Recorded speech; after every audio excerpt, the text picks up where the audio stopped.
Good morning, everyone. Good morning. Good morning, Alicia.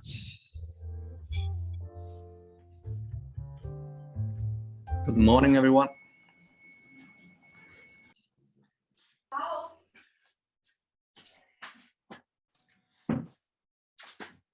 Good morning.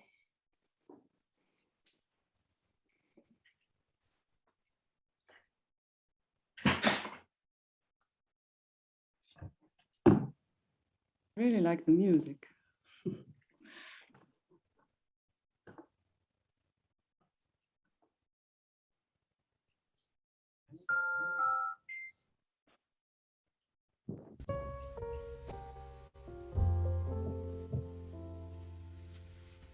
Okay, I don't know how much longer we are going to wait for the other participants to join. Non so se dobbiamo Effettivamente aspettare.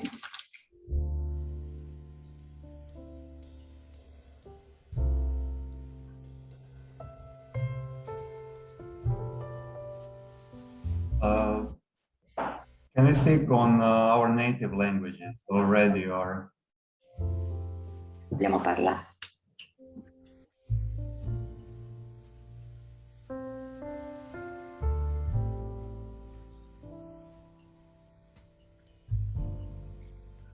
Mi sento finito, perché mi sento? Pronto, pronto.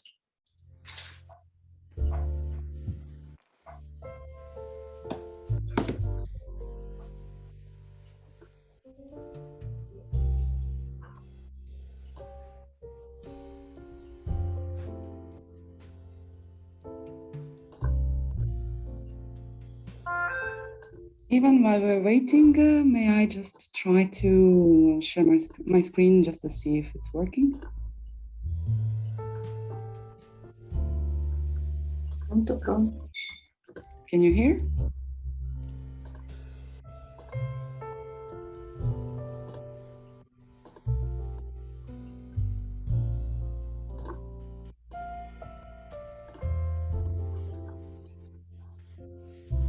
Pronto. Hello, Now. can you hear me? This is the English booth.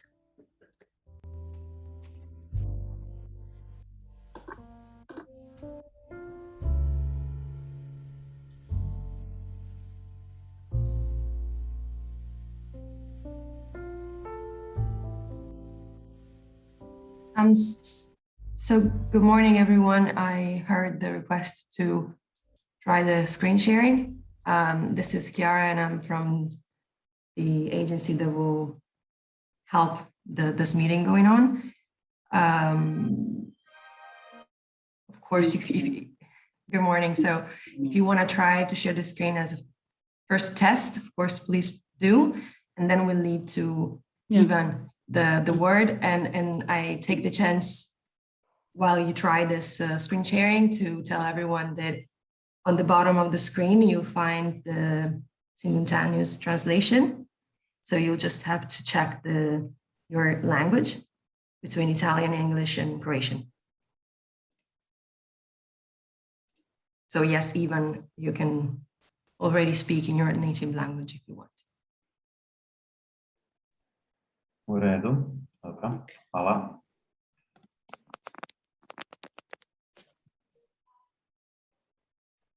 Thank you. I think it's working. Yes. Hoćemo li mi čekati još nekoga da se priključi ili možemo početi s obzirom da smo ograničeni vremenom i da imamo poprilično gust raspored.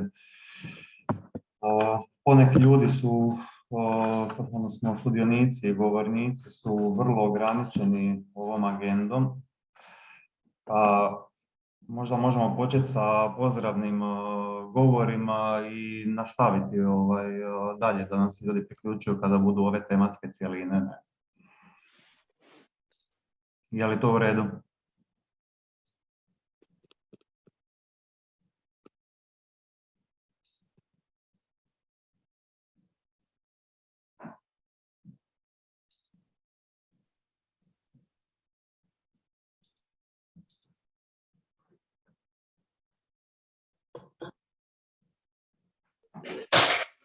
Somebody wrote in chat that there are some other participants. Okay. Hi, good morning. Good morning. Morning to you. Everybody, good morning. Good morning. Can you hear me? Good morning. Can you hear me? Good morning, We can Nedo. We hear hear you. you. Good morning. We have here problem with connection. Only we succeed only to connect from my PC. Other people are able to connect.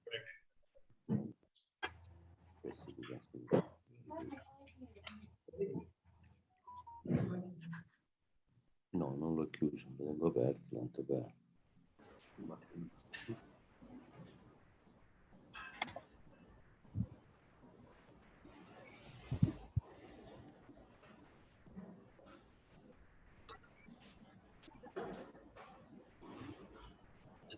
Ovako, onda ćemo napraviti sljedeće, znači prvo će nam govoriti, malo ćemo napraviti ovaj uvodni dio drugačije.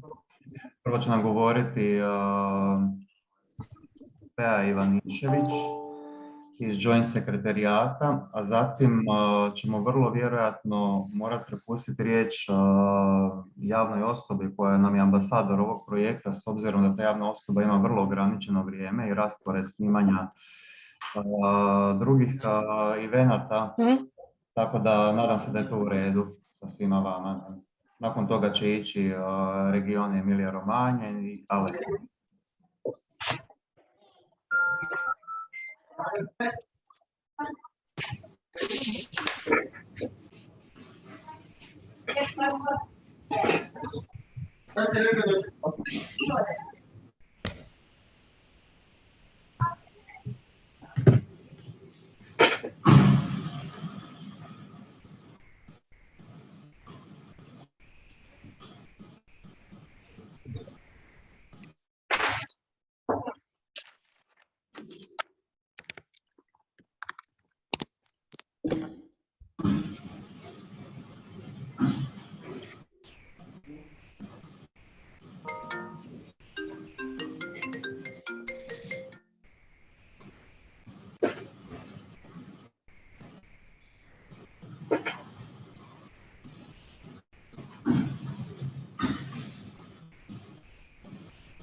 Oprostite, evo samo molim vas ako možete isključiti mikrofone kada se prijavite, tako da nemamo nikakvu buku u komunikaciji, u slušanju audio zapisa i tako dalje.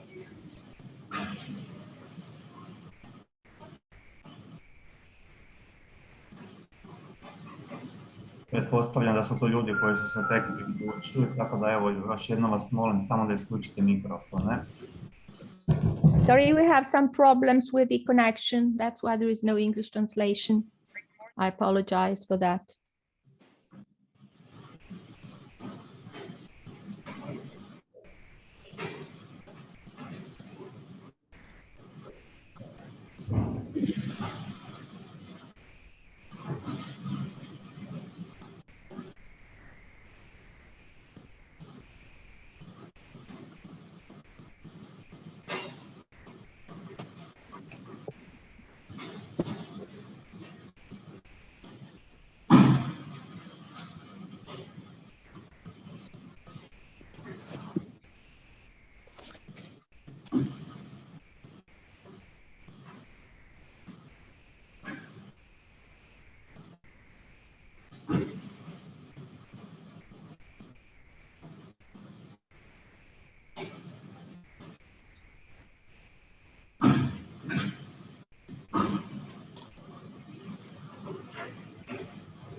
U redu, Kijara,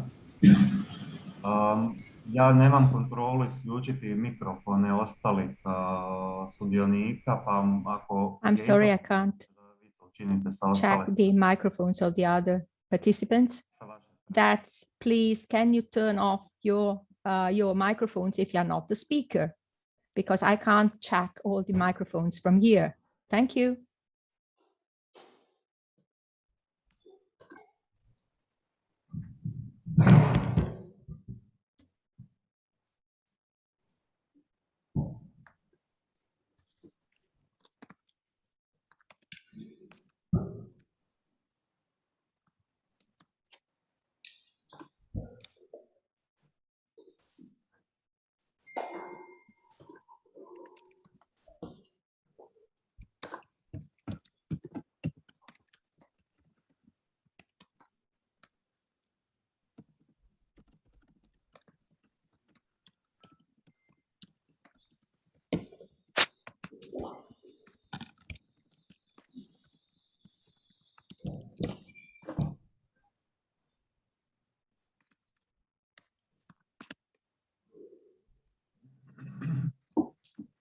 U redu, ja bih počeo, ako se svi slažu.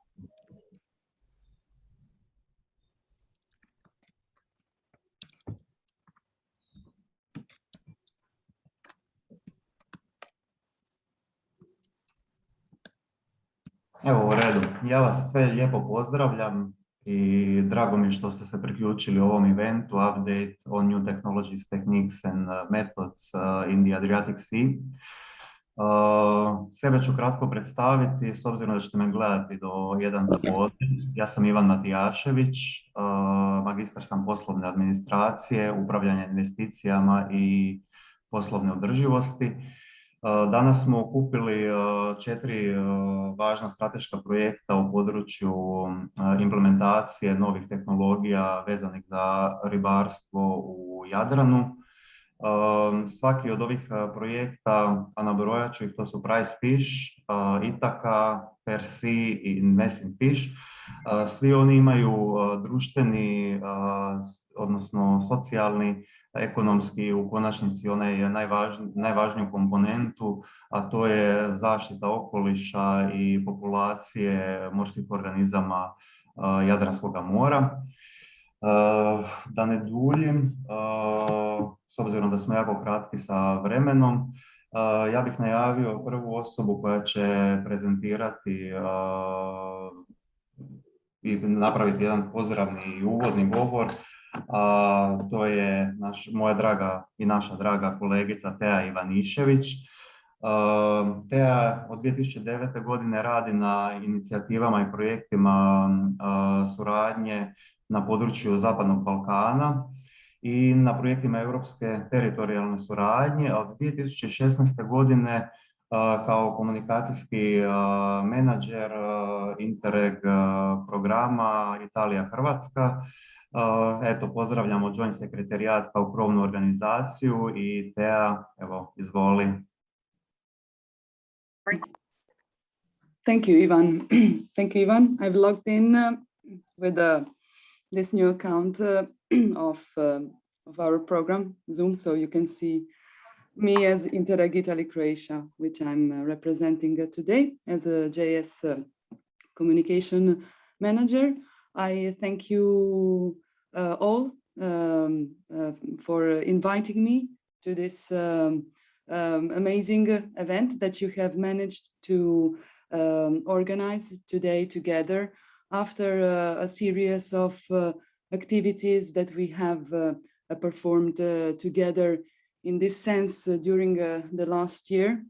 As you can remember, there were some small changes in our initial idea, but the excellent thing, and which I'm very proud of, that indeed at the end you have managed to bring together your projects and organize a joint meetings. I can see that already now there are plenty of people participating, which is really great because it enlarges our influence and your project influence within the audience, so I will be very quick because I have seen that the agenda is very full, and I would like that you have enough space for all the interesting presentations about your project's implementation. So I will just in a couple of slides give an overview of what the program is currently performing. So just let me share again my screen. Okay. Okay. I hope you have. I hope you can see it. And please just confirm.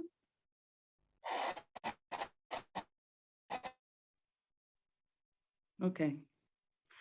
So very quickly, we don't need to go deeply into this slide about the program because you know it very well. You are standard projects participating since almost the very beginning of our program.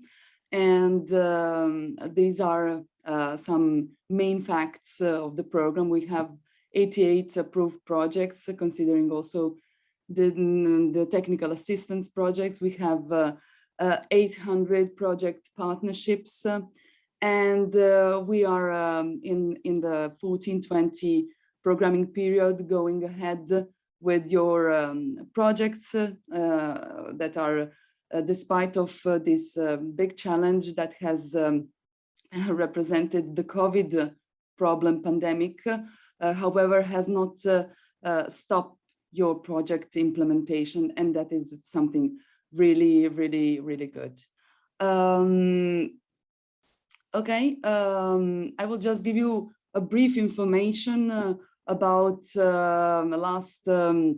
last implementation of the program, which is referred to the fiscal year 2020, because in June the program has presented the annual implementation plan report to the Commission for the 2020, and this is the current situation of our finances. So here you can see, for example, for the priority axis and also for the priority axis 1 and also for the other priority axis, that the available budget has been completely committed.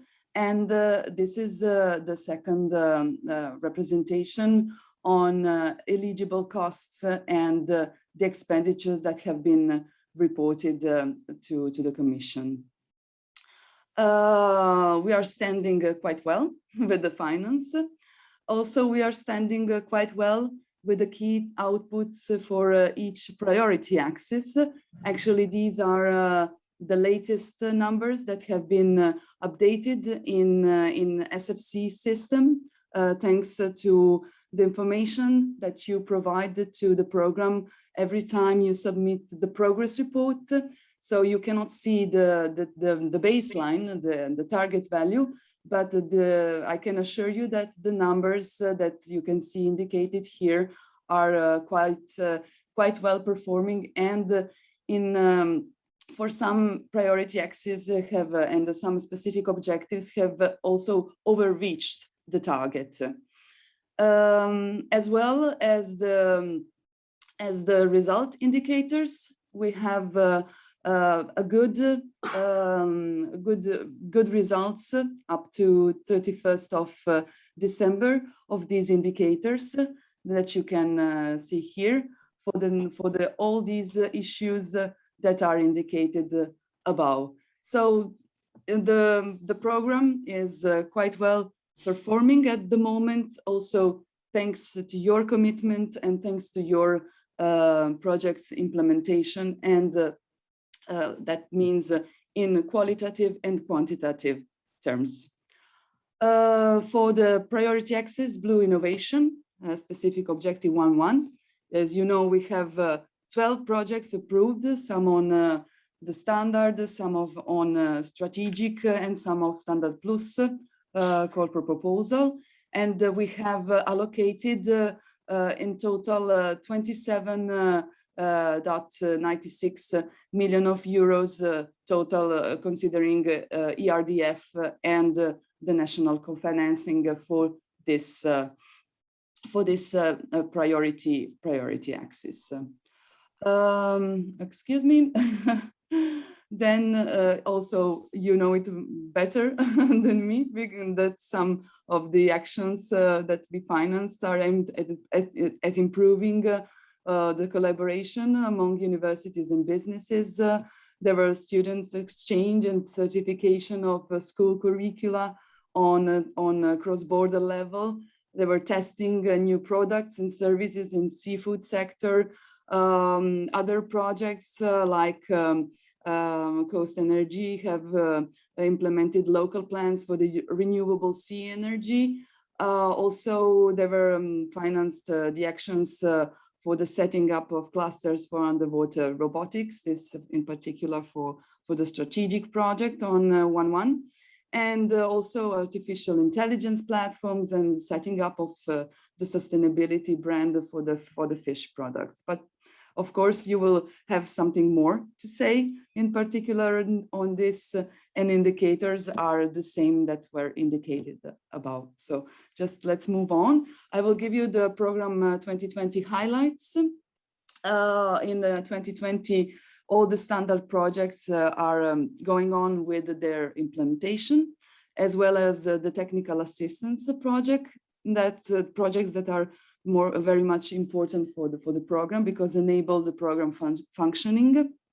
We have also had 11 strategic projects that have kicked off, and we have had some improvements in program bodies structure that has also enabled better information and assistance to the beneficiaries for the running smoothly of all the procedures that you are facing every day or when you work for the program reporting.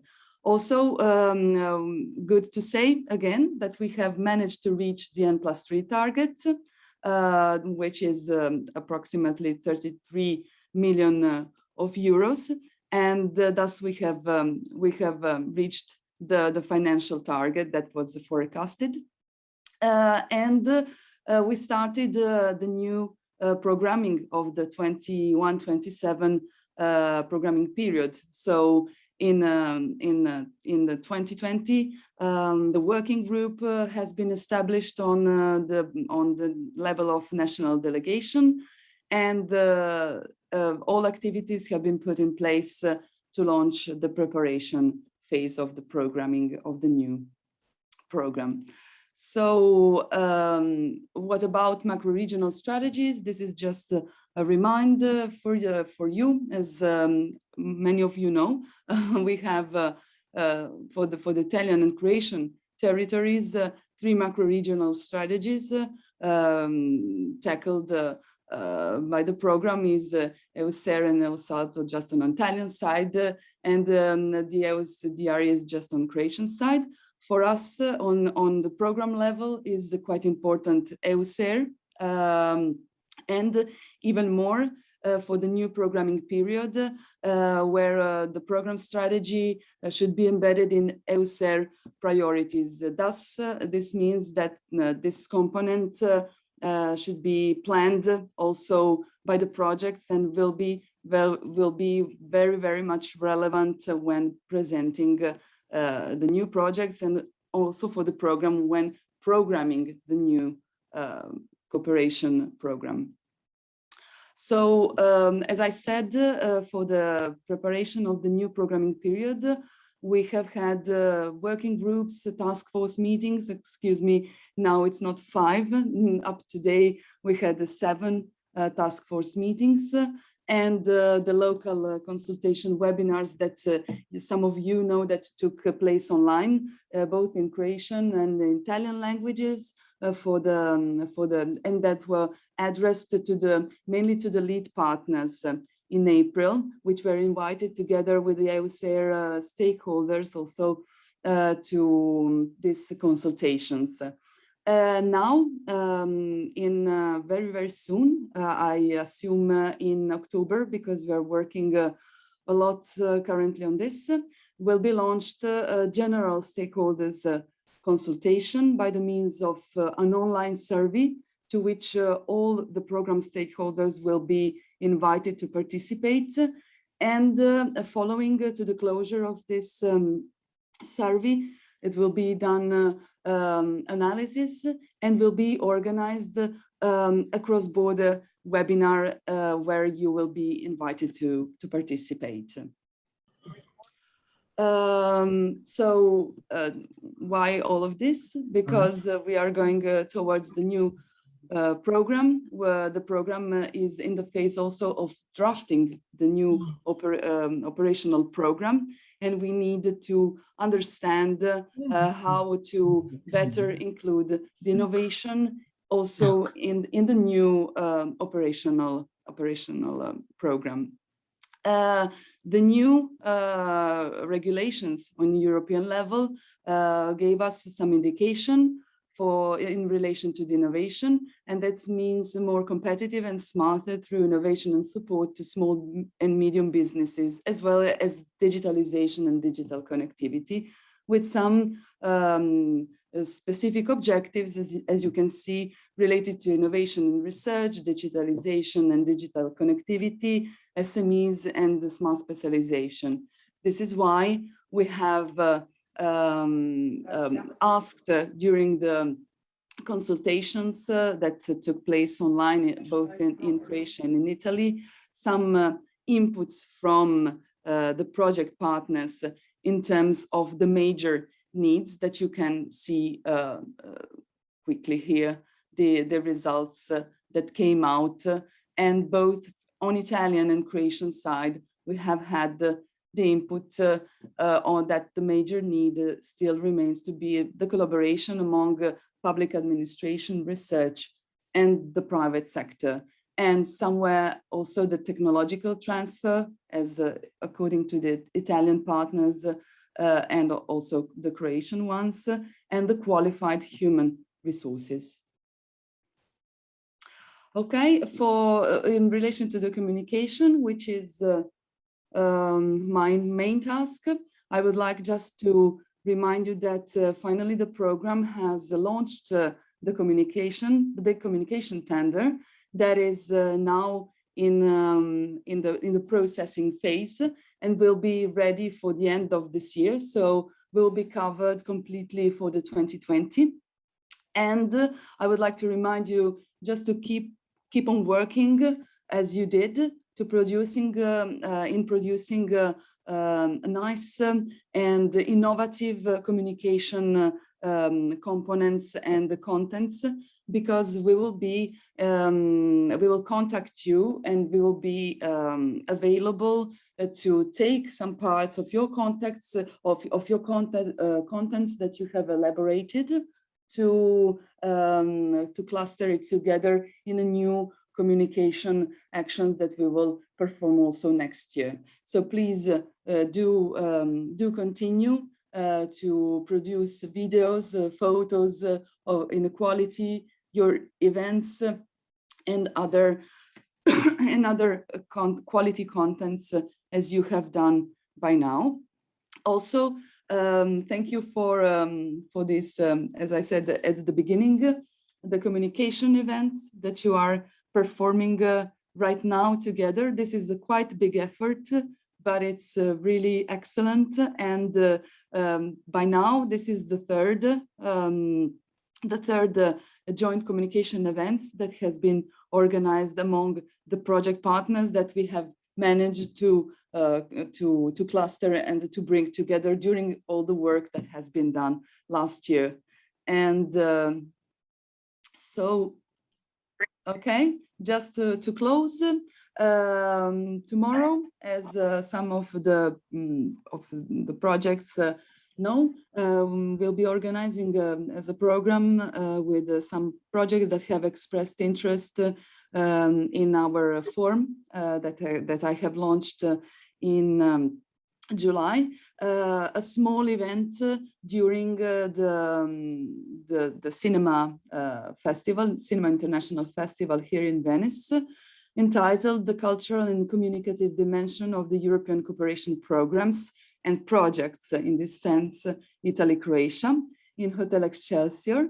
We will have 17 projects that have expressed interest, among which also Fair Sea and Prizefish, and your representatives Alessia and Simone, which I thank very much, that have prepared, starting from their visual contents, a small pitch just to increase the knowledge of what means communicating Europe in projects that have been financed by the European programs. So starting from the visual experience and just to shift the new methods of communication and to explore how to better involve the institutional and social stakeholders of the area. In particular, on this, we'll have a guest from ASOC experience that I hope that you have had the opportunity to hear about this European initiative that is taking place in Italy since 2012 and in Croatia too, also on national level, that is involving school students in monitoring the projects financed by cohesion funds. So it will be interesting. However, we have a very, very limited space due to all the restrictions linked to the COVID.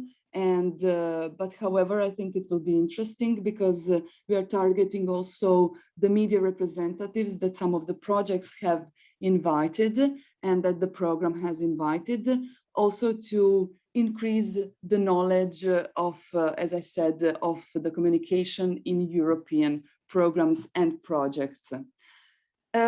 This is all from my side. My contacts are this, and I thank you for your attention.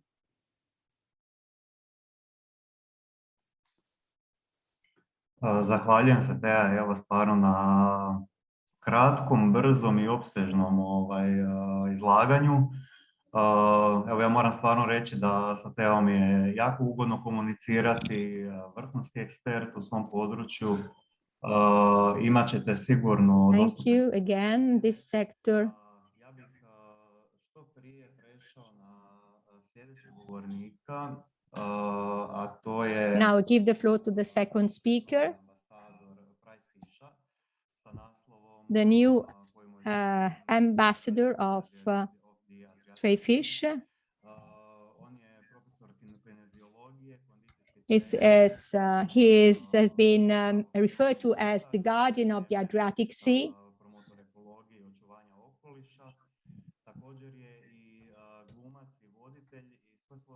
He has been supporting and protecting and sponsoring the importance of environmental protection.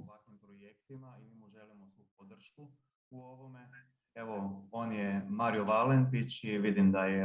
has participated in several previous projects. Thank you, Mario.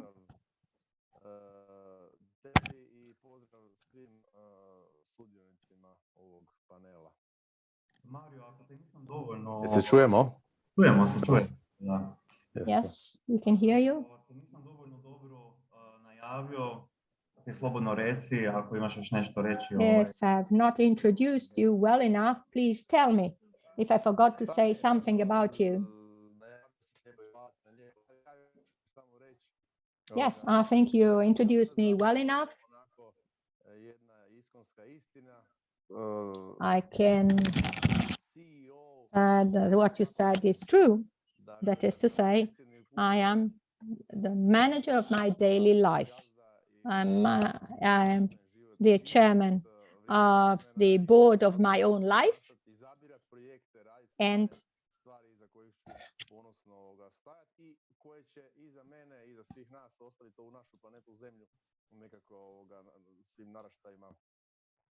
onako kako bi kroz moju neku viziju to trebali ostaviti, dakle čistu i zdravu. Okay, iako je Mario This is my vision. We should leave our land clean, and Mario is our ambassador, the ambassador of Prizefish. He is available during this webinar for you all. We talked about two themes that will be very interesting for us all. The relationship of man with nature, not to enter into the details, on the influence of fishermen on the sea population. I would like to see from your side the facts that we can stress and that can lead to a difficult recovery of some sea species. What happens with our waters? What do you think about it? So people often say, we like to live in the nature. It's very nice to be in the nature, especially during these difficult times for us all, these strange periods with this crisis, with this COVID-19 crisis. But it's different to be in the nature and to be a part of the nature, because we are a part, we belong to the nature. And so many people do not behave in compliance with what should be love for nature. That is to belong, be a part of the nature, not to destroy it, to leave it intact and clean. And we are angry and sad about that.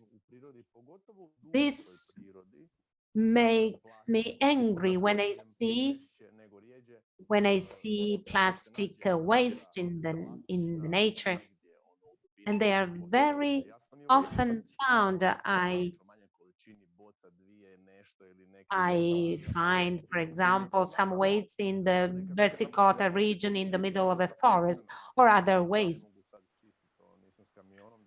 If I am alone, I cannot clean a great quantity of waste, and so I am frustrated. We all witness this, what is happening. We all we are all outside of a balance of a situation that would have given good results in terms of good behavior vis-a-vis the nature, how the nature should be treated. And so these people are frustrated, but we pollute our environment, the sea, the coast. So our behavior is not a behavior of friends of the nature. So we have this situation now.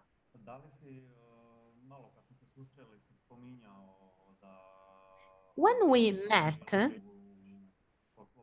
you said that you take any opportunity, even when you are on a holiday, to clean our sea. Yes, correct.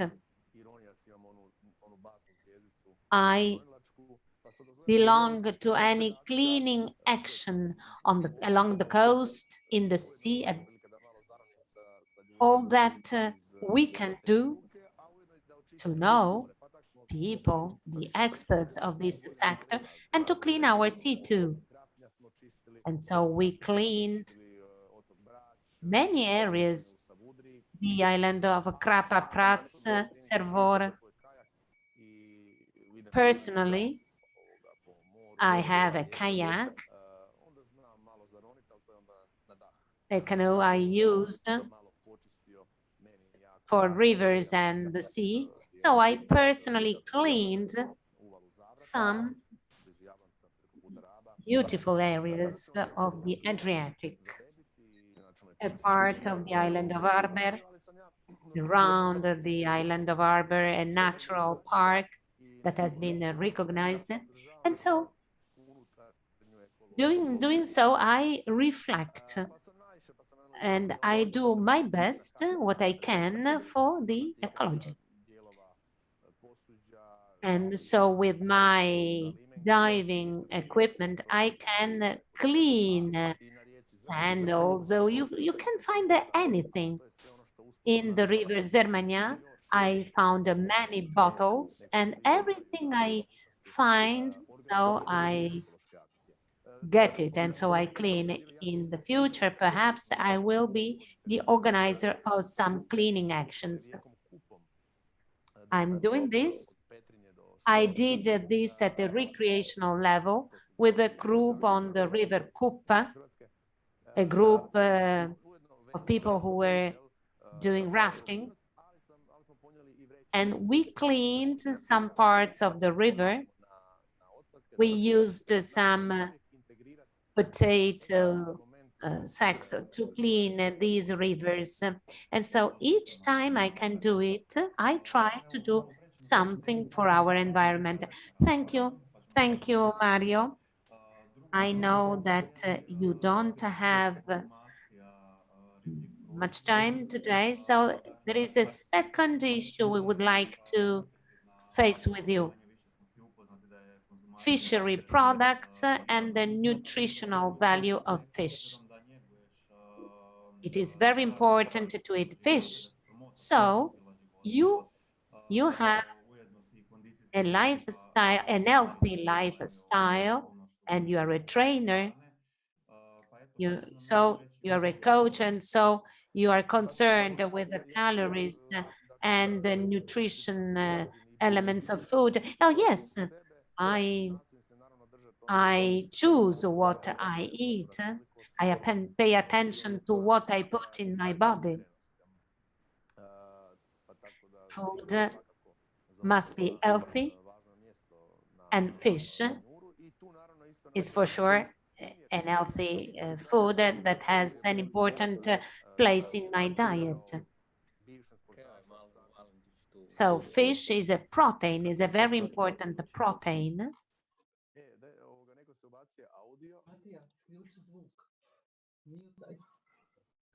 Someone entered in the audio. So I continue, I resume. I will try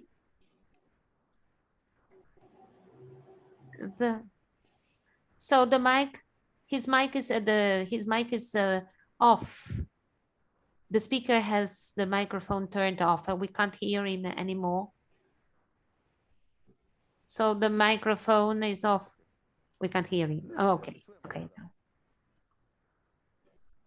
Can you hear me now? Yes, yes, interpreters can hear now. So I check what is written and declared on the food I eat, the nutrition value of what I choose. So the fact of having fair products, nature-friendly products, animals-friendly products. So I always try to choose what I eat. I would like to mention, I would like, sorry, to explain why Mario Valentich is with us. He's the ambassador of our project. With a great part of his leisure time is devoted to actions of sea cleaning and nature cleaning. So this project is very important for us. And so there is this aspect of cleaning, not only linked to fishery and to fishermen, but to something different.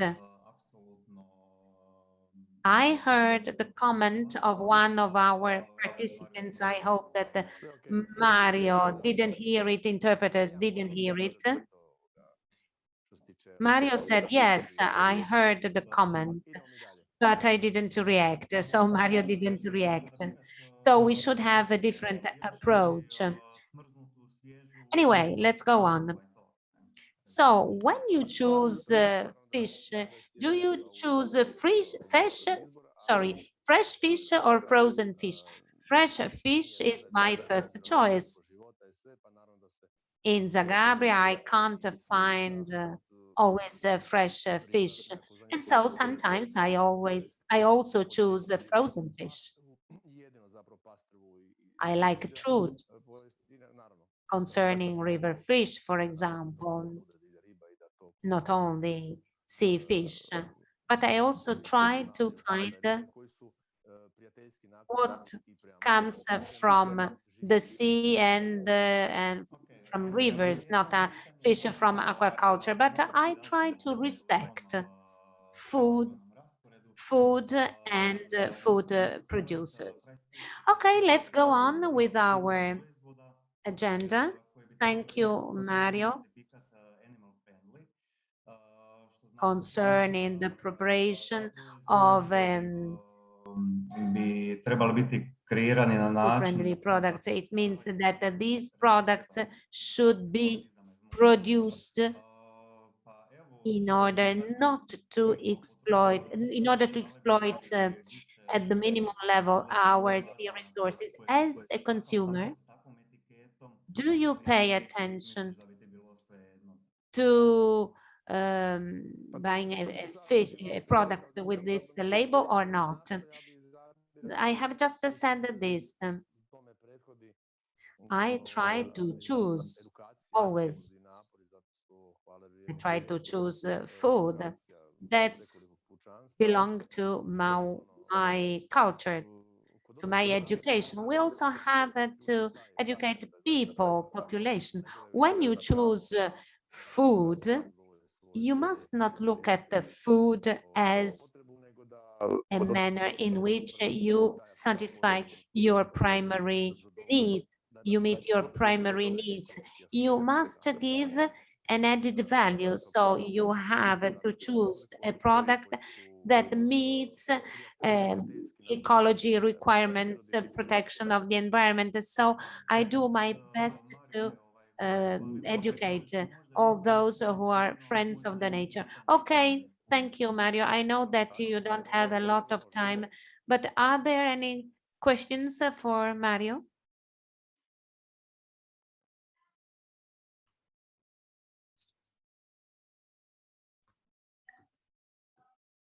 Evo imamo jedno pitanje, Mario. Yes, we have a question for you, Mario. So you are concerned about the future, the next future with all climatic changes that are quite strong. Yes. Unfortunately, the microphone is off again. We can't hear you. Oh, it's okay now. So I try to live the current moment, and I try to see what can happen in the future. The future is uncertain, but possibilities, what I can do at this very moment now. So I try to do the best possible things, and this nourishes the hope of a positive future. So these projects, the environment protection, all this is essential for us, not only during our lifetime, but for our children, for next generations. We must leave something good, some positive. We have one more question, and then we will launch a poll. Do you think that all people should rationalize the purchase of food in order to eliminate the waste, in order to reduce waste? If we want to consider the quantity and the diversity of food, we live in a paradise, because the quantity of food we sell is huge, but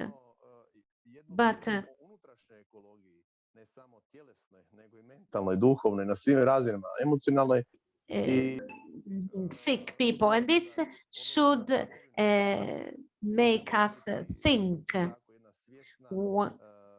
about the fact that when we purchase food, our activity should be responsible. We must not buy because we think that we cannot find a product. What happens?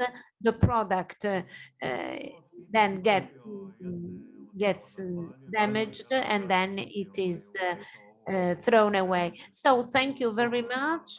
There were some questions, and so thank you very much for your presence, for your participation in this webinar, and we hope to follow, we will follow your work in social platforms, in social media, and now we will have a poll linked to your presentation.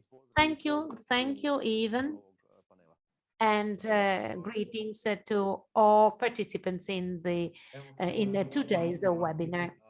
Chiara, can we launch this? Yes, first, of course. Yes, of course, poll? Ivan. Just one thing, there is a request for Sì, another question. Una domanda c'è una richiesta? So can I leave the word to our previous speaker who would like to intervene before the poll? What would you say? Yeah. Okay, so please, thank you for your question.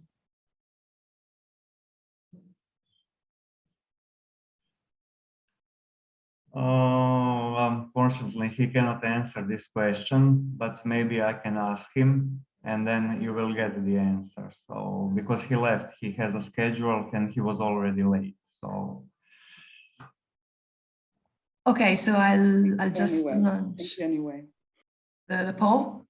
So be ready, everyone. Yeah.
Dakle, jesmo li ispunili ankete?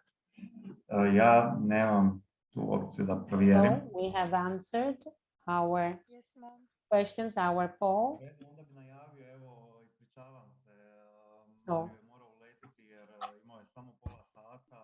So I'm sorry, Mario had really to leave because he had only half an hour and he had other programs, other projects in which he had to participate.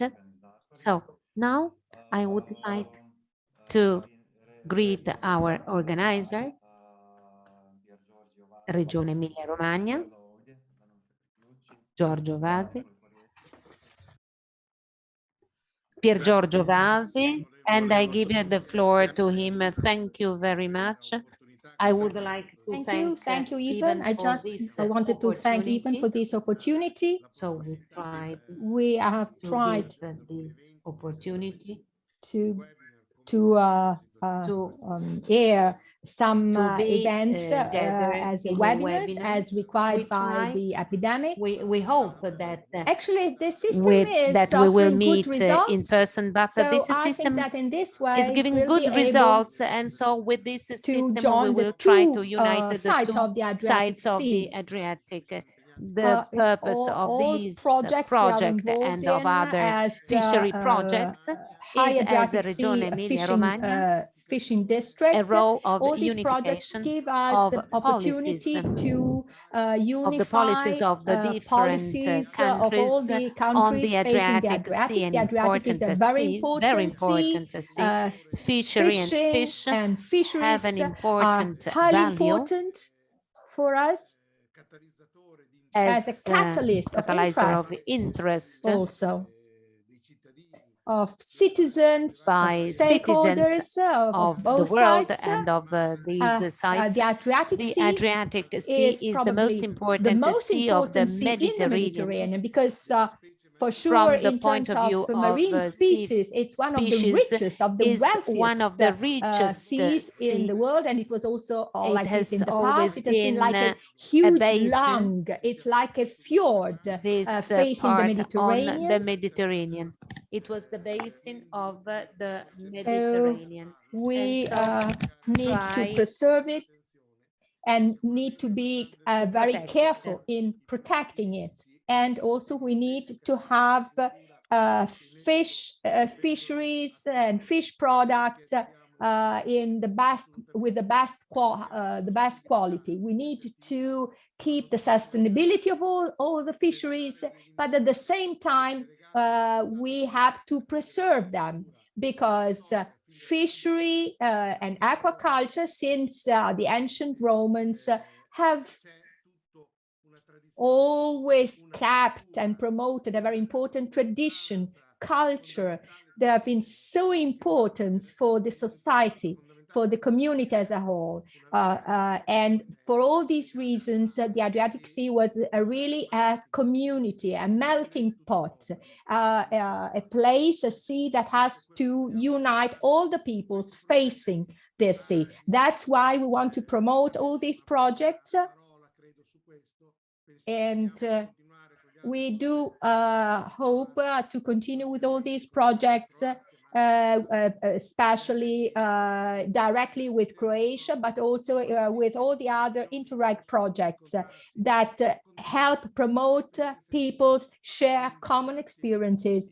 So I would like to thank Ivan for this meeting, which is actually capitalizing on the outcome, on the outputs that this Prizefish project has actually attained. Thank you again for your attention. Thank you. Thank you for your words. Now,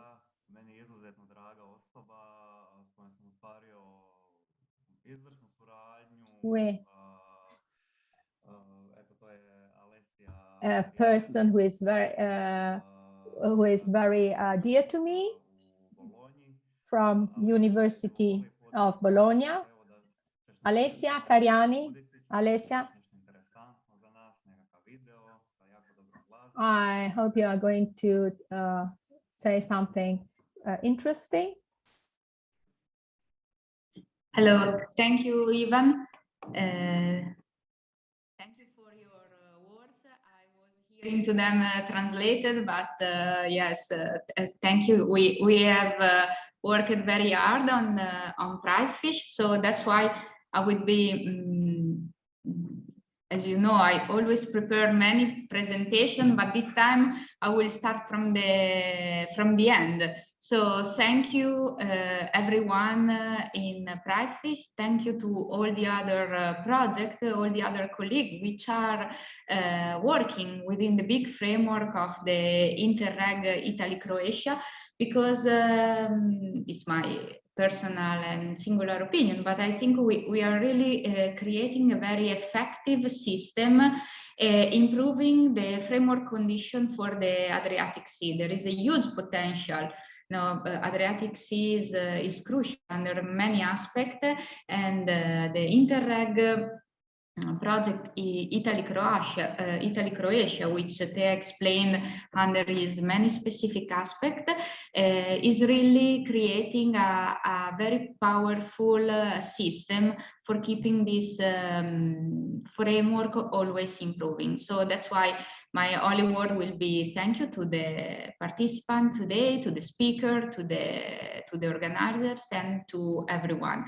And during many long afternoon discussing about Prizefish and thinking how to do our best, we realized this small drawing is done by hand by me. So I'm searching for a professional to volunteer to improve it. But this is the summary of what we would like to do. No? The Adriatic Sea is a source of richness, but we must protect this richness because its richness is our richness.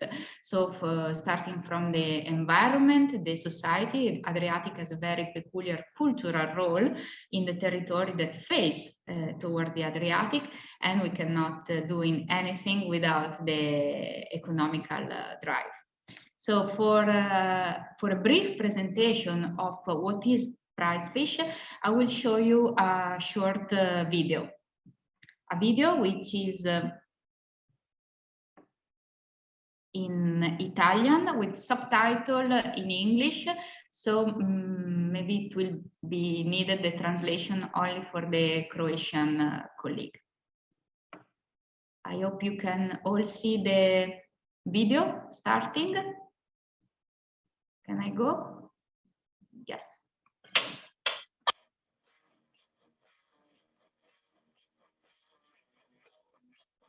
Prizefish è un progetto di collaborazione internazionale tra Italia e Croazia che ha come obiettivo l'innovazione e lo sviluppo territoriale, con un focus particolare sulle comunità e sulle realtà produttive delle coste adriatiche.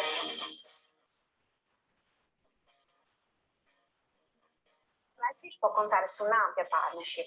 14 soggetti infatti collaborano nel progetto e tra questi possiamo trovare istituti di ricerca come l'Università di Bologna, istituti del territorio come regioni, ministeri, agenzie per lo sviluppo e contee, le principali realtà produttive del comparto ittico, e per valorizzare e caratterizzare questo progetto sono stati coinvolti anche centri per la tutela dell'habitat marittimo e una scuola superiore per la formazione dei professionisti della pesca.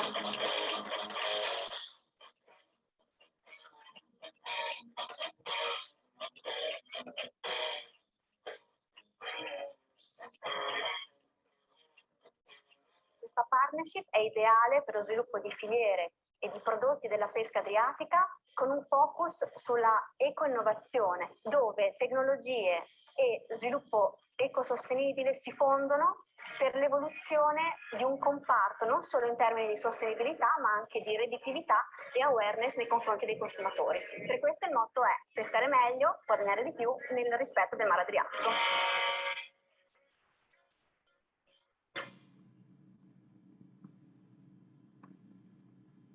Okay, so I hope this could give you a broad overview of what is Prizefish about. So Prizefish is about responsible fishery, added value of product toward given by responsible certification, is about marketing, but one of its main pillars is about improving fishery technology and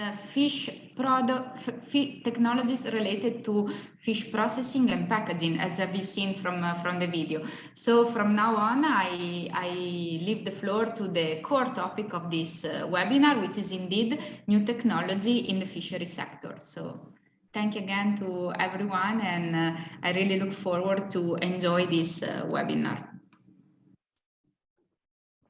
Hvala Alesija još jednom. Mi ćemo odmah krenuti na projekt. Thank you, Alessia. Once again, we'll move on talking about the project Fair Sea. So we can have the coffee break as planned, the same time as it was planned. FSC, its objective is to set up an integrated platform in charge of biological issues, their analysis, and the way they interact with bioeconomic fishing aspects. We have some speakers at this point. Professor Scarcella unfortunately cannot be with us today, but Professor Tommaso Russo is with us, and Francesco Masnadi are with us. So they're going to tell us something more about the technologies that they have developed and given priority to. We have obtained some interesting results, some good results. We'll see what they were able to achieve. So I immediately give the floor to Professor Tommaso Russo. Good morning. Thank you. I've prepared a presentation. So can you please share my screen to show it?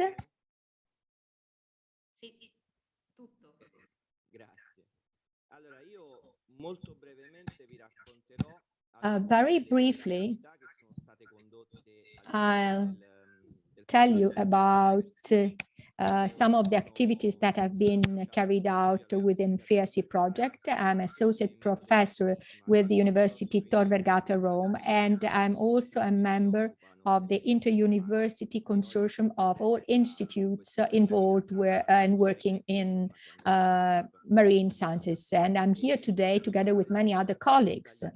I will skip some very strict technical details. What I'm going to tell you about is the work we have been doing with satellite tracking systems. First of all, it's very important to understand why we're doing this. As you know, under the new common fishing policy, there are some common objectives and some common tools that need to be used in order to achieve sustainability goals. But a good knowledge of the various fishing fields, not only in terms of catches, but also in terms of actually caught fish, is very important. If we don't have complete information, this is a problem because we are going to miss just one part of our effects and how we can actually work on that. We all know that not all fishermen are the same, not only in terms of professional skills, but also in terms of their attitudes to being good fishermen, that is to say, fair, correct fishermen.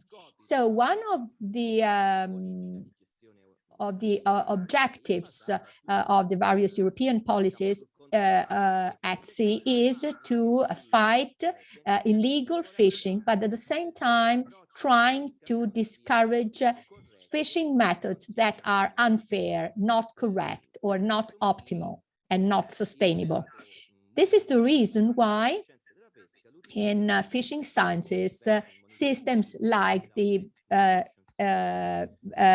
vessel monitoring system and automated monitoring systems have become so important. These tracking systems have not been developed only for marine sciences, but for different reasons. That is to say, for navigation and sailing, safety and control. So we had to work a lot to develop more specific methods to obtain actually proper tools in this field. In spite of all this, we do have some problems. What are the problems? From our personal point of view, first of all, there is a redundancy of equipment, especially for the biggest vessels, fishing vessels, that are forced to install tracking equipment, which, however, are redundant and they have different purposes. But in particular, the coverage of fishing fleets with these systems is incomplete because there is a big share of vessels that are not forced to have tracking equipment on board. So we don't know what these vessels are actually doing and what type of activities they are carrying out at sea. Within the Fair Sea Interreg project, we have worked with Croatian and Italian colleagues. And this result doesn't come from the Fair Sea program, but it's an extension of methodologies used by Fair Sea. And I decided to use this map because it shows you what we can do by using IES, AIS, and VMS. That is to say, we can follow fishing activities throughout the Mediterranean, at least for all European fleets. This is, for example, fishing with trawler nets. And this is actually the work done under Fair Sea by collaborating with our Croatian colleagues. For the first time, we were able to reconstruct the fishing activities for quite a long period of time throughout the Mediterranean Sea by joining both Italian and Croatian fleets, fishing fleets. This is a similar map to the one I showed you before, where you can see fishing activities throughout the Mediterranean, in which another fishing tool is being used. And again, by tracking all the various fleets, we can also track the various fishing tools that are used for fishing. Then, in addition to this, under the Fair Sea program, we have jointly used AIS, VMS data. We have joined them to reconstruct in time and space the origin of the various catches for all main commercial species that are normally fished in the Mediterranean Sea. Here you can see some very important species like the pink shrimp or red shrimp used by the fishing grounds used by the Croatian fleet and the Italian fleet. So you can see here the fisheries that are covered by the respective fleets. And we did this also in cooperation with the various maritime administrations. This refers to another important fish. And then we see here another species. And this shows you the state of the art regarding various types of fish species, for example, for hakes, for various types of shrimps, etc.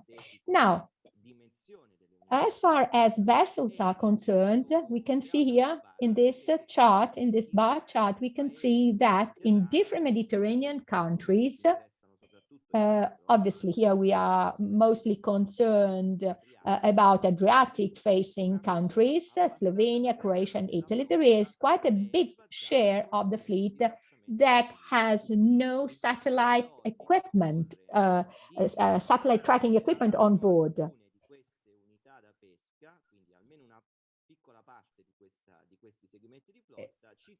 However, by having just a small share of data regarding these vessels, we were able to reconstruct by using artificial intelligence, we were able to estimate the fishing activities by these vessels that have no tracking systems on board.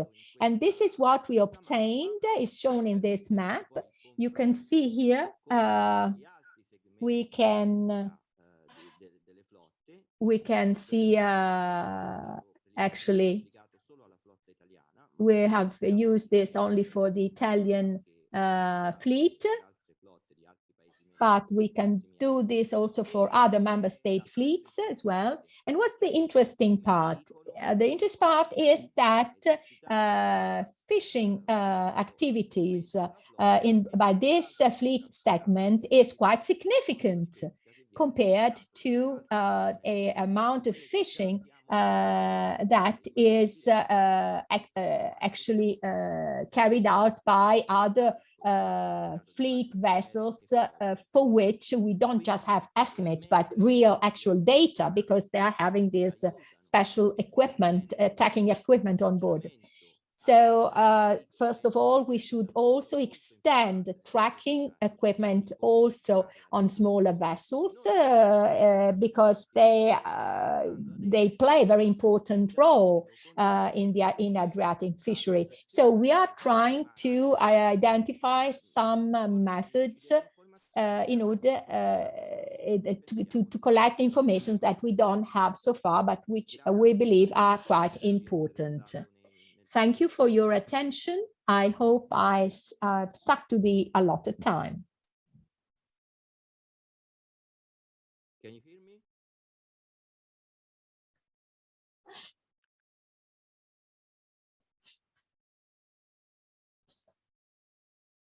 Evo, hvala puno Tomaso na vašem izlaganju. Sljedeći koji nam je na redu. Now let's give the floor to the next speaker. The next speaker is your colleague, Francesco Masnadi.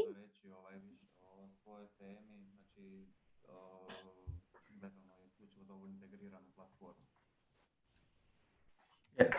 Thank you, Ivan. Can you hear me? Okay. I will share the screen. So.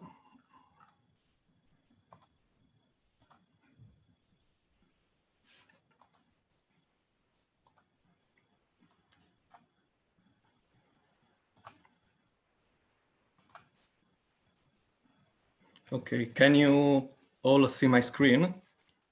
Yes, Francesco, it's all perfect. Okay, thank you very perfetto, much. grazie Fra.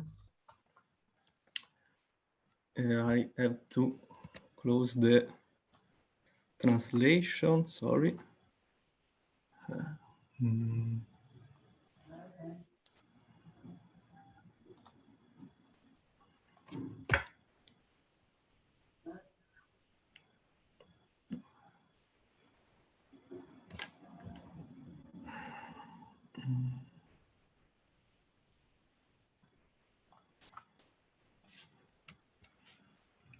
Sorry, but allora, spento.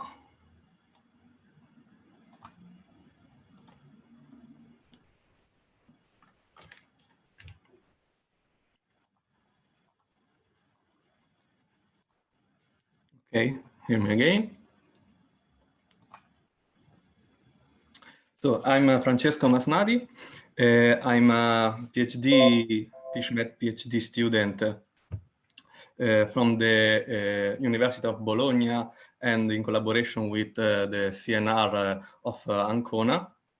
And today I'm going to show you briefly what is one of the main output, the main tool developed during the Fair Sea project. Of course, I will do this presentation, but let's say all the work done for this platform, the development of this platform, are done by all the project partners, also with the collaboration for an external company that is Incode. And briefly, I would say that Fair Sea is a project that is dedicated to the development of a shared and a public integrated platform for a quantitative ecosystem approach to fisheries. And that goes across the territorial boundaries, so is both Italian and Croatian project, and across several disciplines. Here, for example, I show you all the data set that we have inside the platform that goes from physics stuff, from bioeconomic and fishing models. And the platform is meant to be a state-of-the-art and decision support tool to be used also in the future, not only inside this project. So briefly, I will show you what is inside the platform divided by, let's say, modules. We have, for example, a module called Hydro that contains all the description of the physical properties of the Adriatic and Ionian basin, provided by the reanalysis of Copernicus data. These data are developed by the colleagues of OGS. And for example, we have environmental data on temperatures, on bottom temperatures of the basin, salinity, and currents.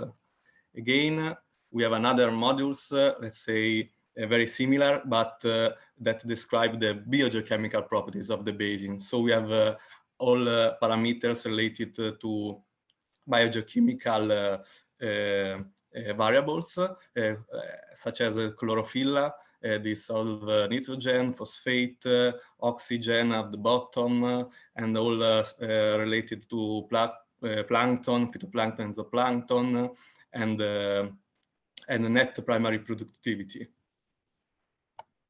Then we have other modules that are related to the spatial distribution of the marine resource inside of the basin. All this data comes from the main bottom troll survey conducted in the area, that are the MEDITS for troll survey, and the Solomon, that is a beam troll survey for flatfish. And the outputs of the troll survey are provided thanks to the open source tools that are developed thanks to the colleagues of COISPA, that are the R routine bioindex and biostand, and are applied during the project, are applying to all these list of species that I put here. There are lots of species, and all these results are inside the platform and can be visualized and download the plots and the tables.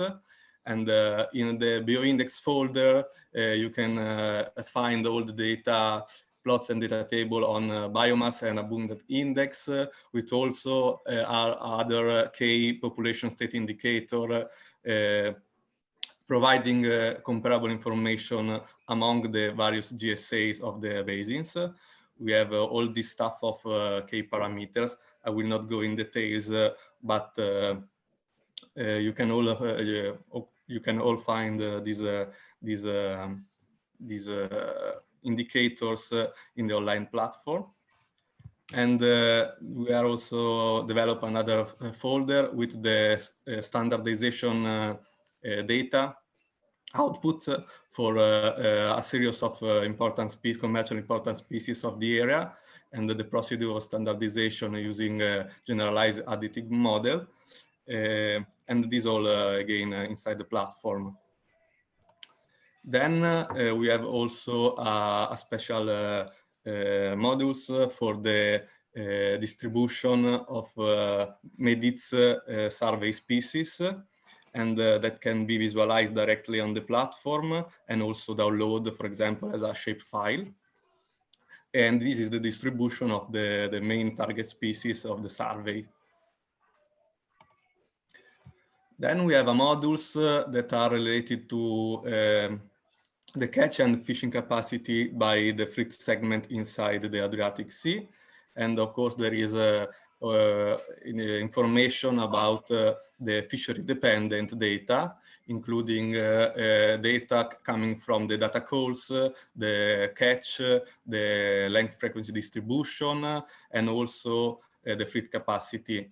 And there is inside the platform is develop a tool to show for example, you can select a single countries, a single fishing technique, and a single species, and the platform will give you back the result for that particular association of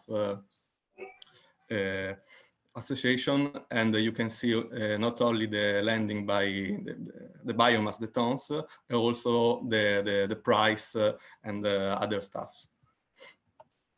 And then we have modules that take into account the effort distribution and fleet displacement. That is the, let's say, is a part of the data of the presentation of Tommaso Russo that Tommaso Russo showed you before. So inside the platform, you can visualize that specific effort map distribution. You can choose the different fleet segment. For example, in here is show the beam troll with the length overall from 24 to 14 for the 2017, and the map is show the results. And of course, also these can be downloaded and visualized from the platform. Then we have the modules that contains the output of different alternative management scenario that are obtaining during the FAIR-C project, using a specific bioeconomic model developed by the COISPA colleagues, that is BEM tools. And BEM tools allows to set different scenario and evaluating the management or fishing strategies affect the stock and the fishery dynamics. During FAIR-C project, we test this freeze scenario.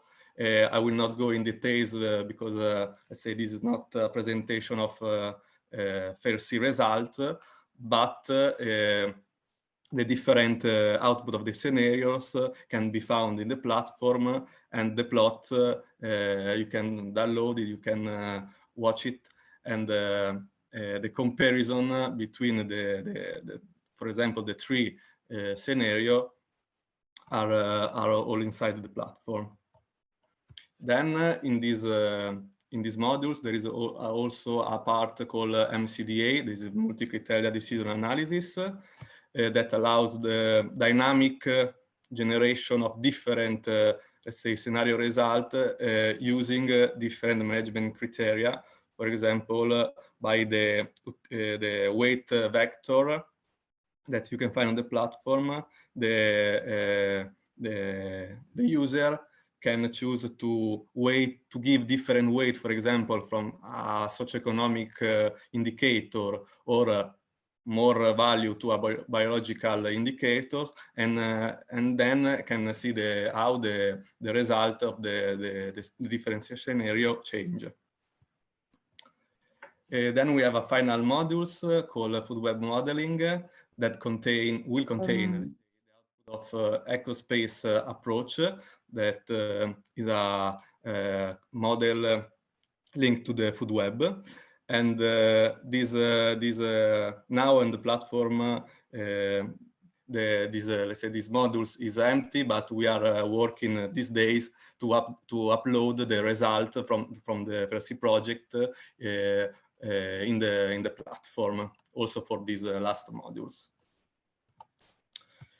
Okay. Then we have also a summary modules where you can let's say is a interaction workspace between all the different modules that I showed you before, and you can visualize, for example, a layer from the BStat modules about a distribution of one species. For example, here is the Eledone moscata, and also another layer from the effort map distribution, and we have also a sort of a filter by the region, by the country. For example, here I put the market region, and then the tools have this possibility to do some simple calculation on this layer.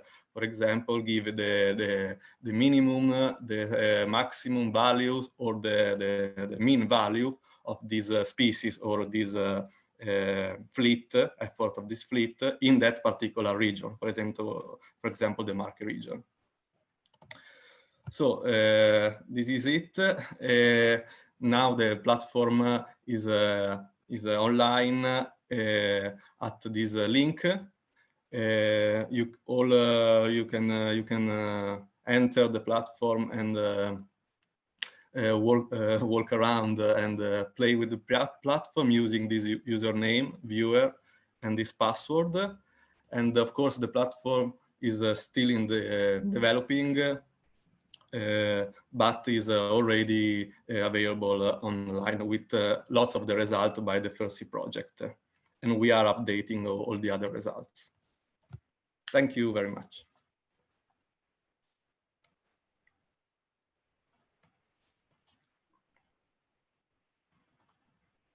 Evo, hvala Tomasu i Francesku. Nisam znao da je platforma toliko detaljna i analitična. Thank you.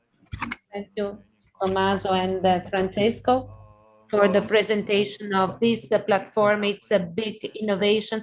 Are there any questions? Please ask questions for Francesco or for Tommaso.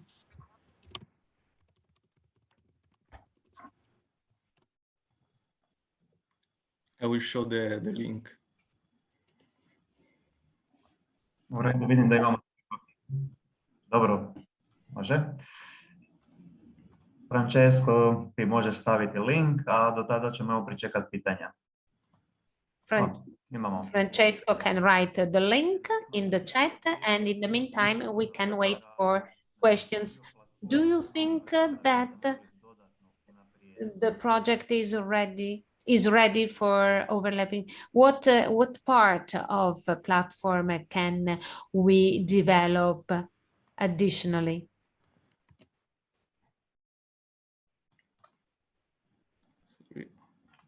Do you think that there is room for upgrade in the project?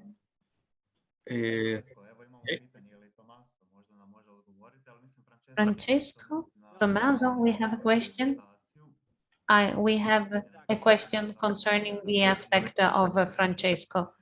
So I don't know whether you can read the question in the chat. Otherwise, I can read it. Do you think there is room for upgrade in the project? What part of the platform do you think you could further improve? Okay. Yeah.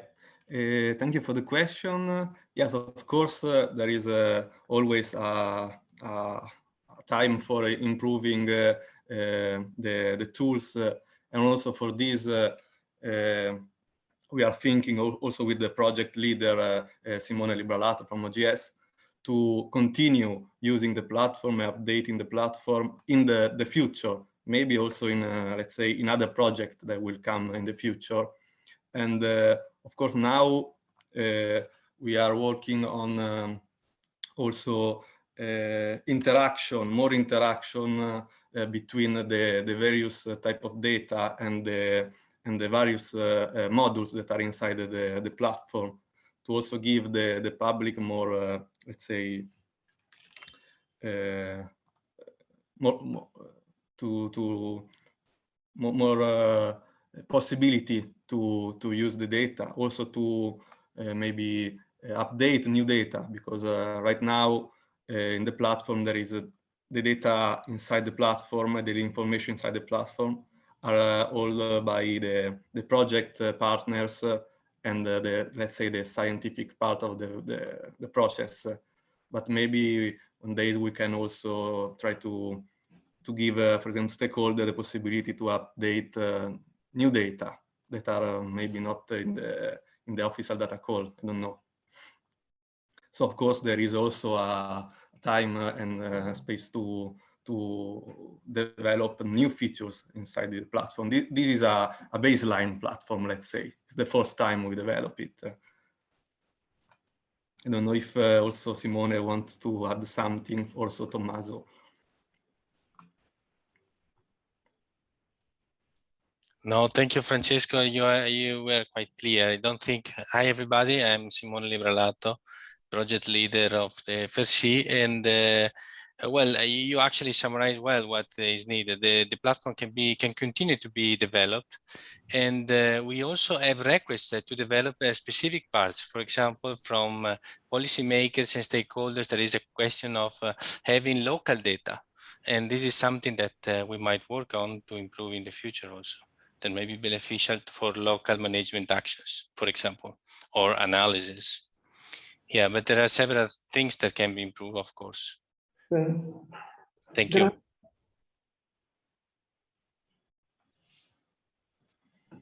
Imamo još jedno pitanje. Jeste li možda naišli na otpor kod ribara u primjeni vaše platforme? Da li su ribari... Have one more question.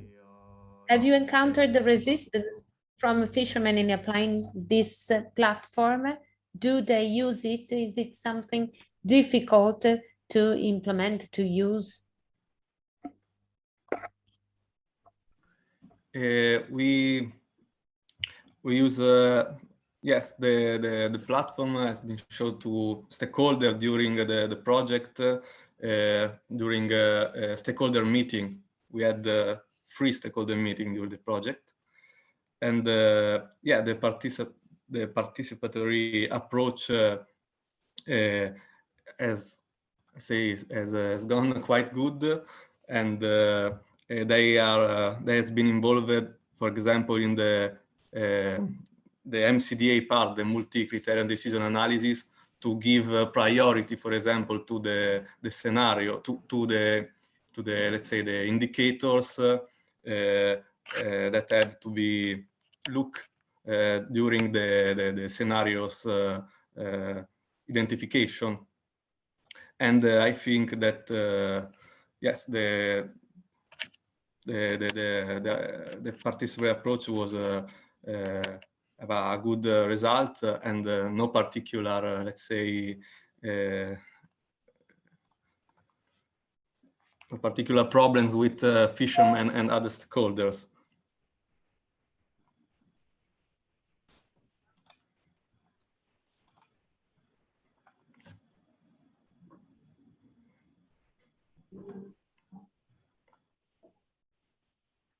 U redu, hvala. Ako je to, jesmo li onda... Thank you very much. Thank you. There are no more questions. And so I give the floor to Chiara. I ask Chiara. I ask the Laboratorio delle Idee team to launch. Here it comes. The material prepared concerning this presentation. Let's see what we have followed, what has been said.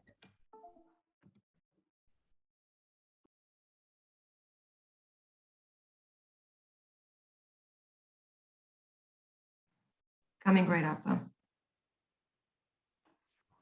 Ocjenjujete dakle sa ocjenama anketu koju ćete dobiti od 1 do 5, 1 da se u potpunosti ne slaže. See what that's the second part. We'll see what's your assessment. It depends on how much you agree, to what extent you agree with what was mentioned, what was said, which is the maximum score, 5.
I don't know if it's over. Do you need some more time to finish, to answer your poll?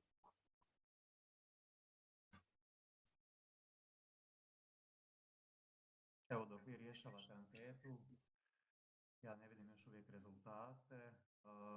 Prije nego što ćemo imati pauzu. Before the break, we would like to see the results of these polls. And then we are going to speak about the Ithaca program. Valentina Zambetti is ready again. We are talking about an application which deals with scientific model for fishing companies. It's a sort of forecast model. Krenuli smo nekako sa tehnologijama, to ensure that fishing follows a sustainable model. We have already talked about the monitoring systems, and then later on we are going to test some innovative technologies in fishing. And then we are going to finish with the last project, Western Fish, which is going to tell us how can we actually talk about innovation in fishing. And then we are going to close our webinar.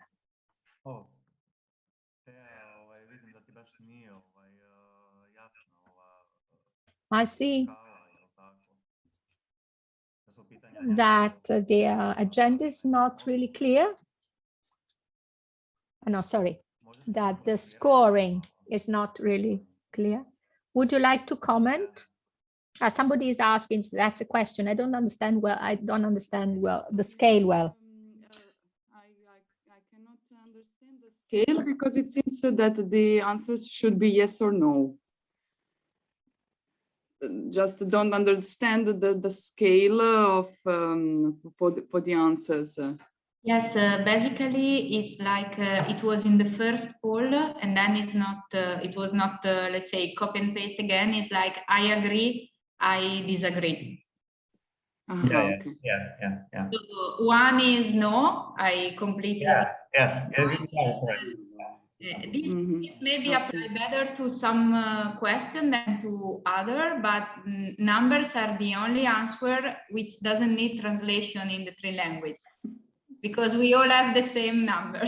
So that's why we only translated the not the answer. Okay, maybe I was not come dire, attenta all'inizio.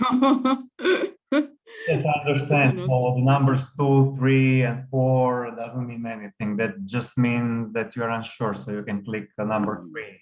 So it's okay. Thank you. Sure.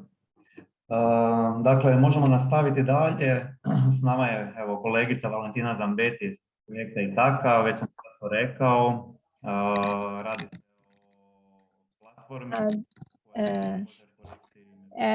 Our colleague Zambetti has already told us that she's going to talk about a platform used for forecasting, scientific forecasting. So Valentina, you have got the floor. Good morning, everybody. Thank you, Ivan, for giving me the floor. Good morning again. Today I'm taking the floor on behalf of the lead Department of Agriculture of Ithaca, and I'm going to share my screen. Please tell me if you can see it. I think so. Yes, I've seen somebody nodding. So I'm going to tell you about Ithaca's approach, first of all. And for some of you who have also taken part in previous webinars, maybe it's a repetition, what I'm going to say. But I think it's very important to resume what the project approach was since the very beginning, because it differs, it is different from the approach followed by the other projects attending this webinar. That is to say, our focus as Ithaca's focus was to consider the socioeconomic development of the fishing sector, and in particular fishing of pelagic fish, which is an important pillar in the economy of the Adriatic Sea. So compared with other projects that have developed various data management platforms based more on environmental issues, our focus has always been to concentrate on fishing consortia, producer consortia, etc. Anything else that exists in small-scale fishing, I would say, to try and promote the development of this sector, starting from the very base of all the various companies working in this sector. We have always been convinced that fishing companies, small-scale fishing,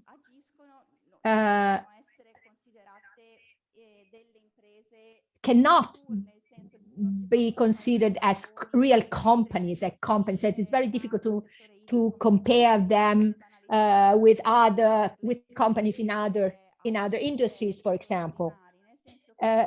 What do I mean? I mean that fishing companies, compared to other types of companies, have a much higher uncertainty in terms of market demand, prices, market prices, without mentioning catches, uncertainties regarding catches.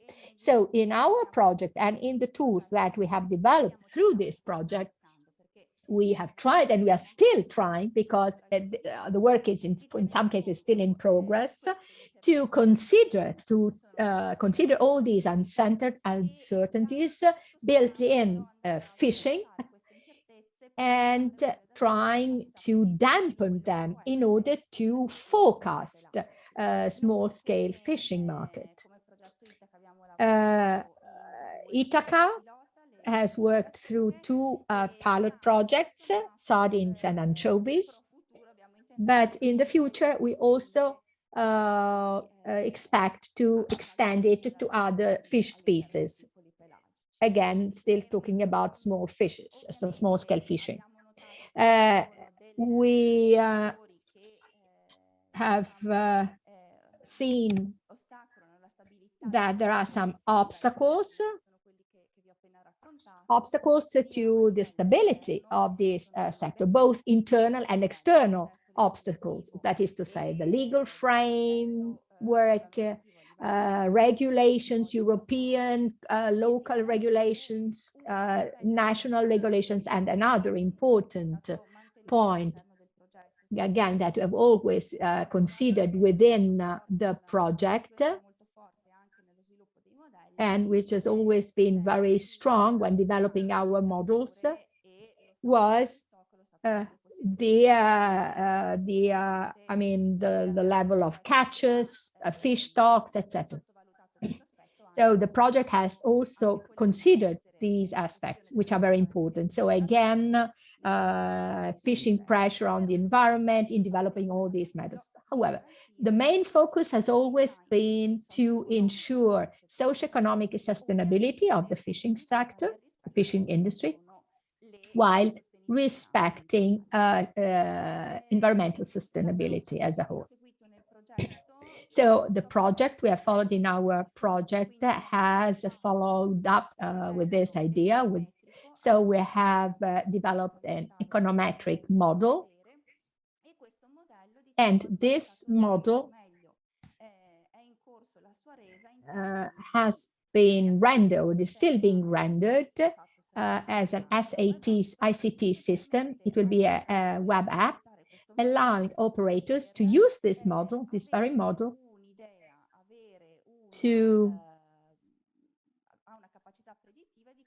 to be able to forecast somehow the price of the catch on the market.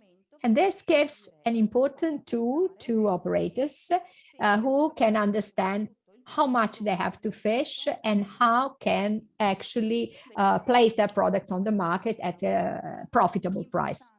I'm going to show you the web app by setting certain amount of catch. The model gives you some estimates about the estimated expected price. And this can be done quite quickly. And this actually provides operators with an important tool to select what to fish, how much to fish, and when to fish.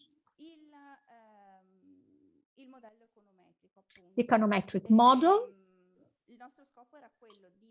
our intention was to develop a model that could be used on top of what is already available, and that can be used by the various fishing companies, fishing consortia, etc. So it is developed trying to meet their needs and also their ability to use the model, to interact with the model. And interaction takes place through this web app. So it's an econometric model developed considering several variables and pooling together more scientific requirements and more practical, matter-of-fact requirements, because operators need to use it in an active way, in a successful way. So in some cases we had, for example, to reduce data entering by the operators to have to allow users to use the models more easily. And when operators enter data concerning their catches and prices, if in the following period, in the following days, actually operators may get an estimate of the prices of fish on the market. So the model was set up based on historical data, catch and price data from 2018 to 2020, and we keep updating it based on new historical data sets. We have also introduced the 2020 data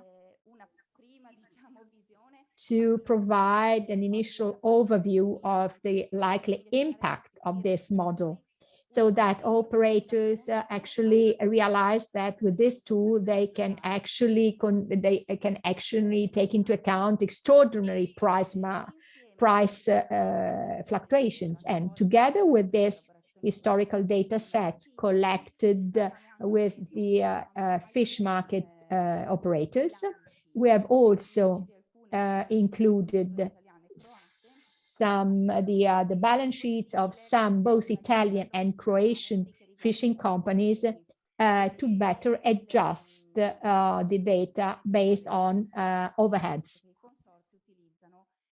Actually, these are data that individual companies or consortia, fishing consortia use in managing their companies. So based on these outputs, we were able actually to develop a model that can forecast market prices in the following period. So we are talking about following period or subsequent period, because through the interaction with operators, we actually realized that as far as Italy is concerned, we were able to collect data, daily data about catches and prices, whereas as far as Croatia is concerned, data are aggregated on a monthly basis.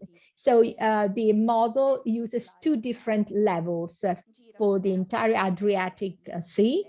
It is based on monthly data, whereas for Italy alone, we can also have daily data. And obviously the forecasting ability is better. So this shows you the model's ability to predict, to forecast prices.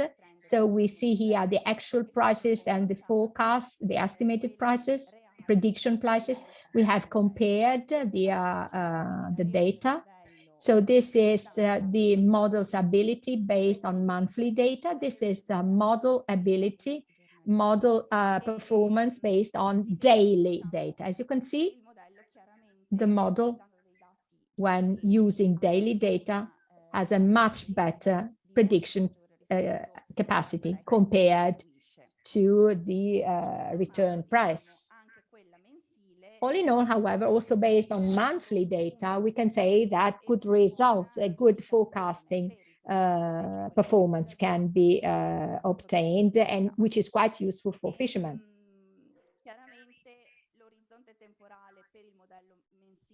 For the monthly model, we need a wider time range, 2 years, whereas for the daily one, we have shorter time ranges. So we have the 3 different simulations. So I was, in spite of the socioeconomic focus, we did not forget the environmental issues. And by the way, we would like also to include some sort of warning for operators both into the web app, and I'll tell you later where we want to introduce this, concerning quantities, catch quantities, amounts. For example, we said if you assume to catch this amount of fish, obviously this is the price you can get, which can be good in terms of profits, but it has a negative environmental impact. So be careful. So it's a sort of warning light that we would like to add to the model. And the environmental issue has been considered when considering catches and the average size of catches. So the model, and both the model and the app, they also include a sort of forecast, a prediction based on historical data sets, what is the average fish size of the catch within a certain time frame.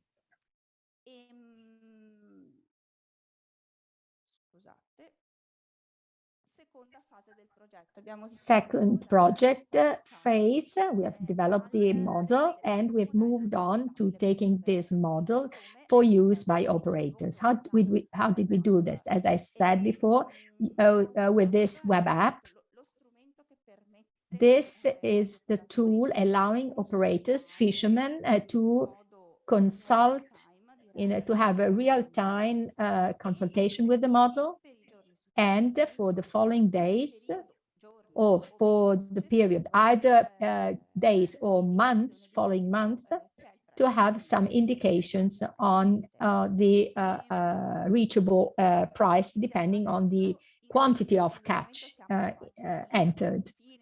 Right now, we have just ended developing the web app, and starting in October, we are going to test. We're based on a sample of operators located all over the Adriatic Sea.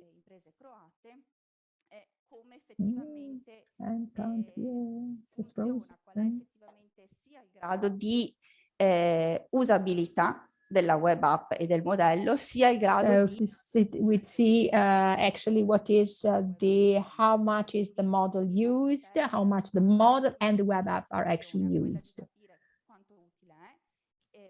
So we still need to understand if it is useful, how much it is useful, and how operators are actually using it.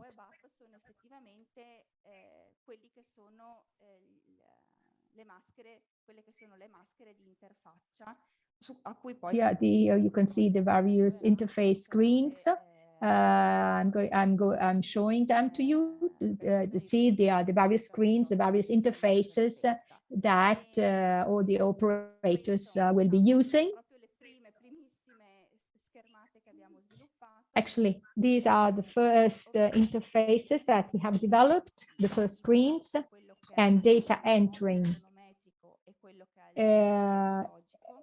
also is it's based on two different modules, the socioeconomic one and the ecologic one.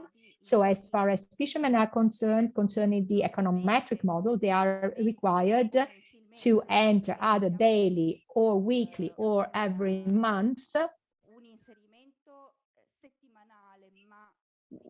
We actually provide for a weekly data entering.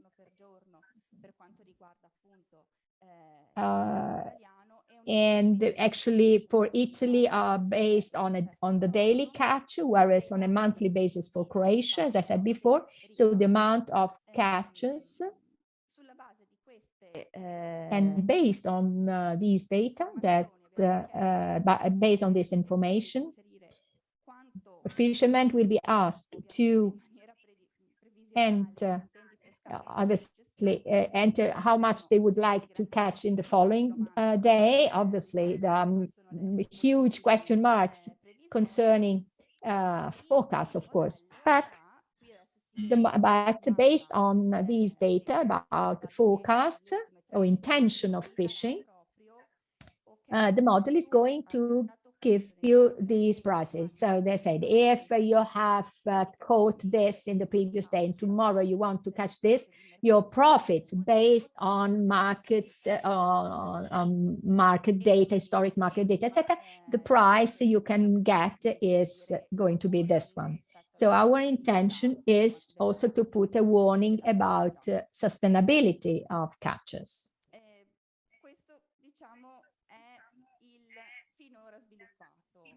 So this is what we have developed so far.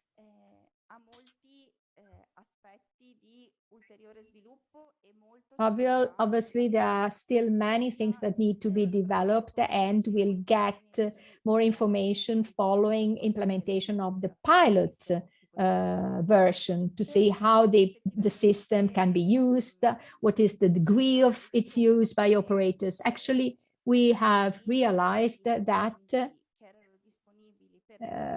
as far as tools for operators were available until now, actually, they had no simple tool to have minimum forecasting ability or possibilities and give fishermen the possibility to forecast their activities and profits in the following period. We do hope that it will be accepted and used. The more it is used, the better the model is going to work.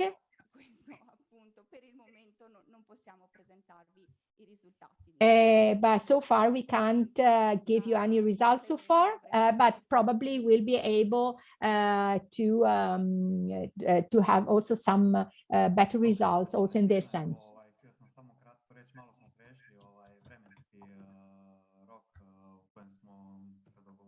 Ćemo imati prezentaciju. Pitanja su nam već postavljena. Valentina, vrlo zanimljivo. No, thank you very much, Valentin. This is very interesting. This is a very analytical presentation, and obviously it is very helpful. There are some questions. Just short, brief answers. The first question is the following. For Ithaca?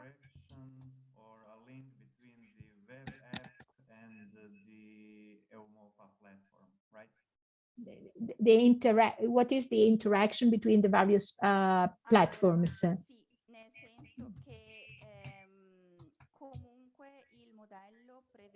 Actually, the model also includes UNOFA data.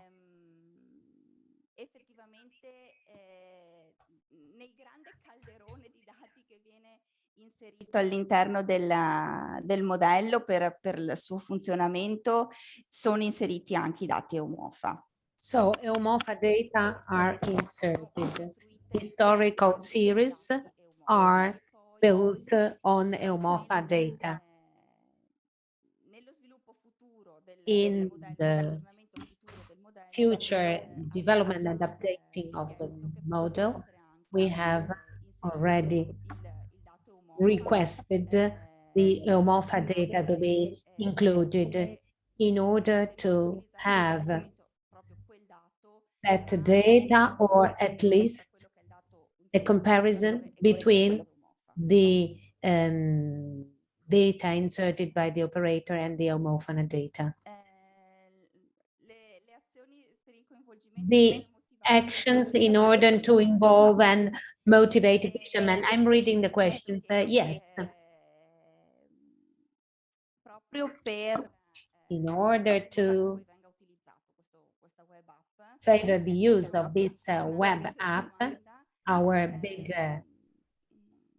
question, we are working at it, and we are working directly with operators through partners.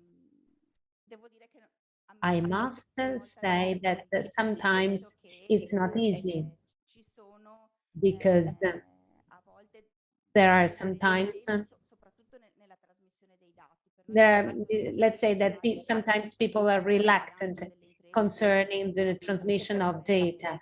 So we used a balance sheet data in order to evaluate a fixed cost. And that was complicated, but we are developing a team of operators who can support the model from a point of view of ideal, between inverted commas, and from a practical viewpoint. So we trust that this short group, this small group, can support us in the web app test. How satisfied are you with the efficiency of the application? Another question. I cannot answer this question now. We will be when the test phase has given good results. For the time being, we have seen that the model has a good predictive capacity. And we were concerned about this because this is the base to build a useful tool on the web app. So this all depends on the degree of utilization of use by the operators. We have one more question for Valentina. Do you think that this web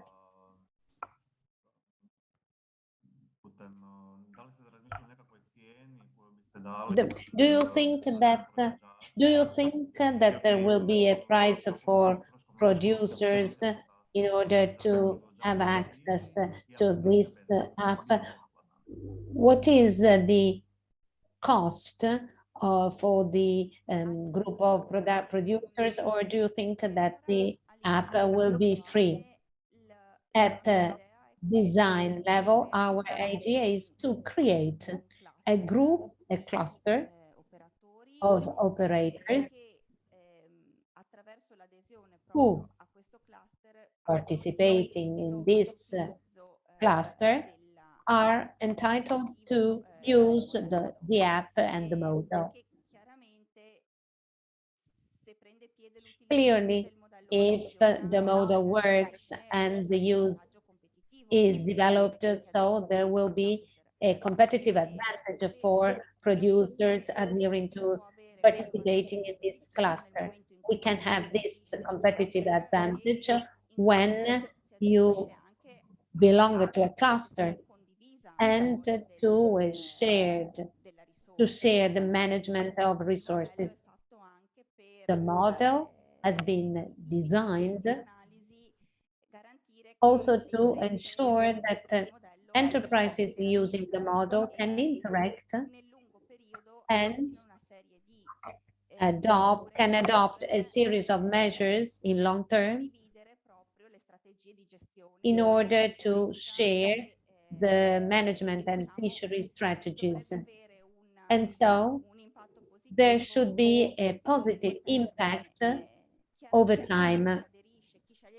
Those who participate in the cluster and in this measure of shared management can use the web app free of charge.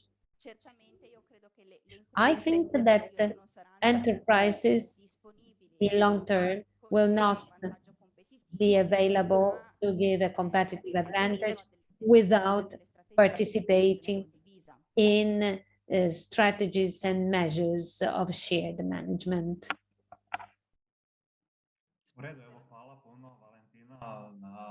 Thank you, Valentina, for all the information received.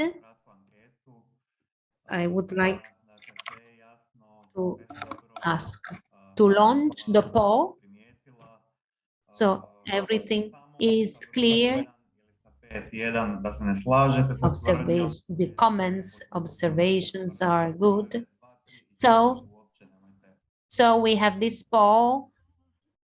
1, I don't agree. 5, I couldn't agree more.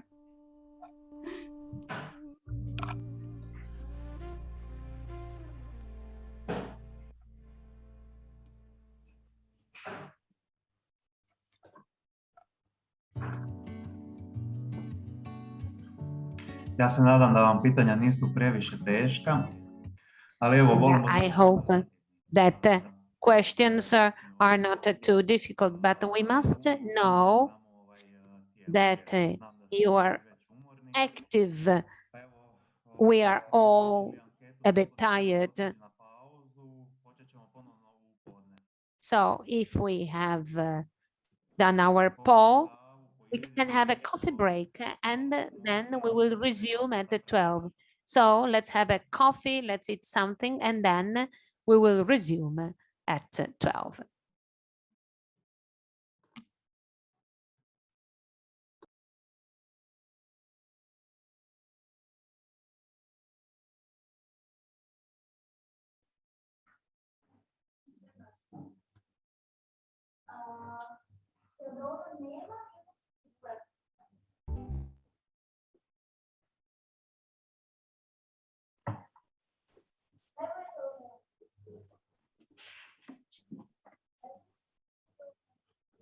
Hi, Paolo. Hi. How are you?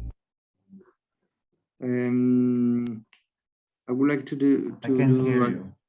Ah.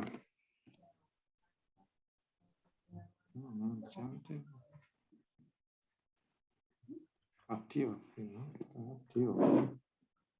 Can you hear me? No.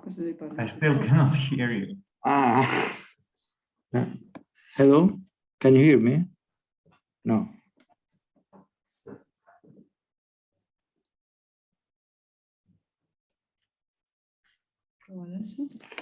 Hello? No. I hear you. Okay. Yara, is there any reason why I cannot hear Mr. Paolo Rotoni from Interreg Italy-Croatia program, Joint Secretariat? I hear him very well. I don't know if any other participant is facing the same problem of yours. Paolo, can you hear me? Yes, I do. Solo Ivan, only Ivan. I and Ivan.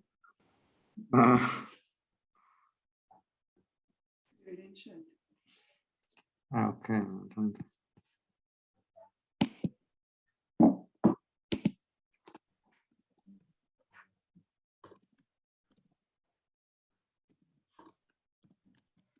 Hi, Paolo. Can you say something right now? No, mi senti? Mi senti? Okay, I can. Ok, adesso allora parlo in italiano, probabilmente I will speak Italian because you can hear me with the interpreter, it works. I will deliver a short presentation, can I?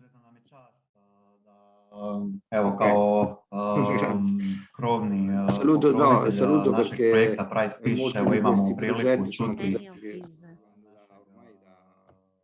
Projects have slobodno možete početi sa izlaganjem, pa ćemo mi nastaviti sa Prizefishem izvrsno. Sì, più che una relazione è rather semplicemente than a speech, it is a continuation concerning what they said. So we tried and we managed to have you work together. And with this joint work, we can identify new contents, innovative contents. And so we think that this is a good result, and I could anticipate that there will be a short call very soon,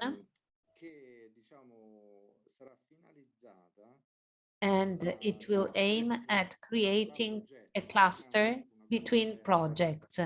It is not open to all projects. There will be some projects that can answer a certain type of cluster. I can anticipate that the projects of this event have been considered by myself in order to belong a cluster. I cannot give you more information because they are not approved. The contents of this new call will be defined and approved, I hope, on the issue you are talking about, the new forms of use of data, in order to give suggestions to policymakers and enterprises to this new use of data with predictive analysis too, with artificial intelligence. So we will ask you to continue your work on that, but it will be a call. So you will have to present projects, etc. So this simply to say thank you to you because you are working together on these issues, and this is not taken for granted.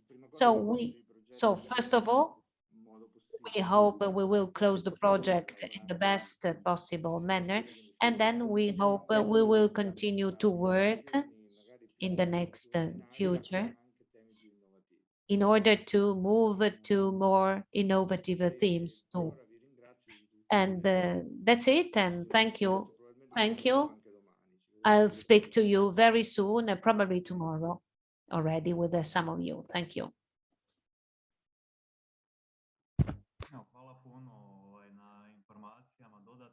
Thank you for all this information. I have a question. Will it be possible to continue the projects that already exist in the next period? Are there any indicators in order that these projects can have a wider range? Prizefish, for example, it would be very interesting to see the results of the products developed in order to see how consumers behaved vis-a-vis these products. We have included the products, but we are not at the final stage. So what is the reaction of consumers vis-a-vis these products? Just to see how the sale of these innovative products is going. And this might have a positive impact on producers. And so the economic effect is important. Can you answer this question? Is it possible to finance for the next, for the next period projects for 21-27, projects with a continuation of quality and projects that have already been financed? Yes, clearly there will not be financing of projects. There will be new calls, new programming, and the innovation element. So on this, we can have also the element of food chain supply. So this is envisaged. So if you have done a good work, these elements will give strength to your programming. But my suggestion is to create clusters between organizations. I talked about this call open to projects Italy-Croatia. But this means call of organizations, public and private, that can work together continuously on research issues for the development of new policies.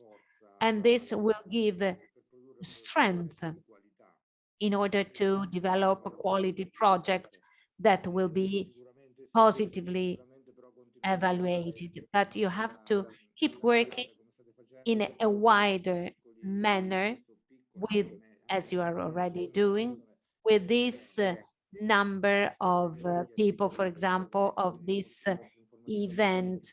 I cannot give other information because the programs are not open.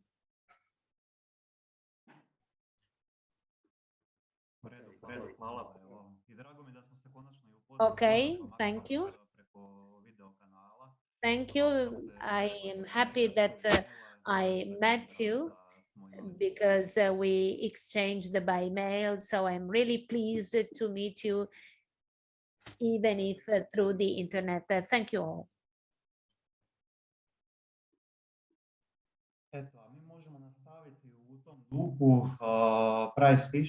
So we can continue in this spirit, going and talking about Prizefish. This project has several aspects. If I had to divide it in a very rough way into different units, we have technology. So we have selective fishing and handling of catches and processing of fish products with appropriate equipment. So application of innovative products using innovative technology. And in this webinar, we are mainly talking and focusing on selective fishing of fish species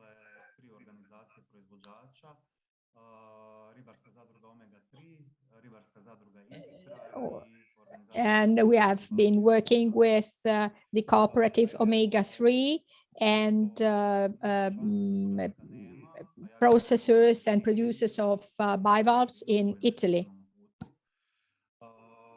Mario Lovrino, whom I esteem a lot with his Maribor company, is not with us today, but his company has carried out the test for this new fishing equipment.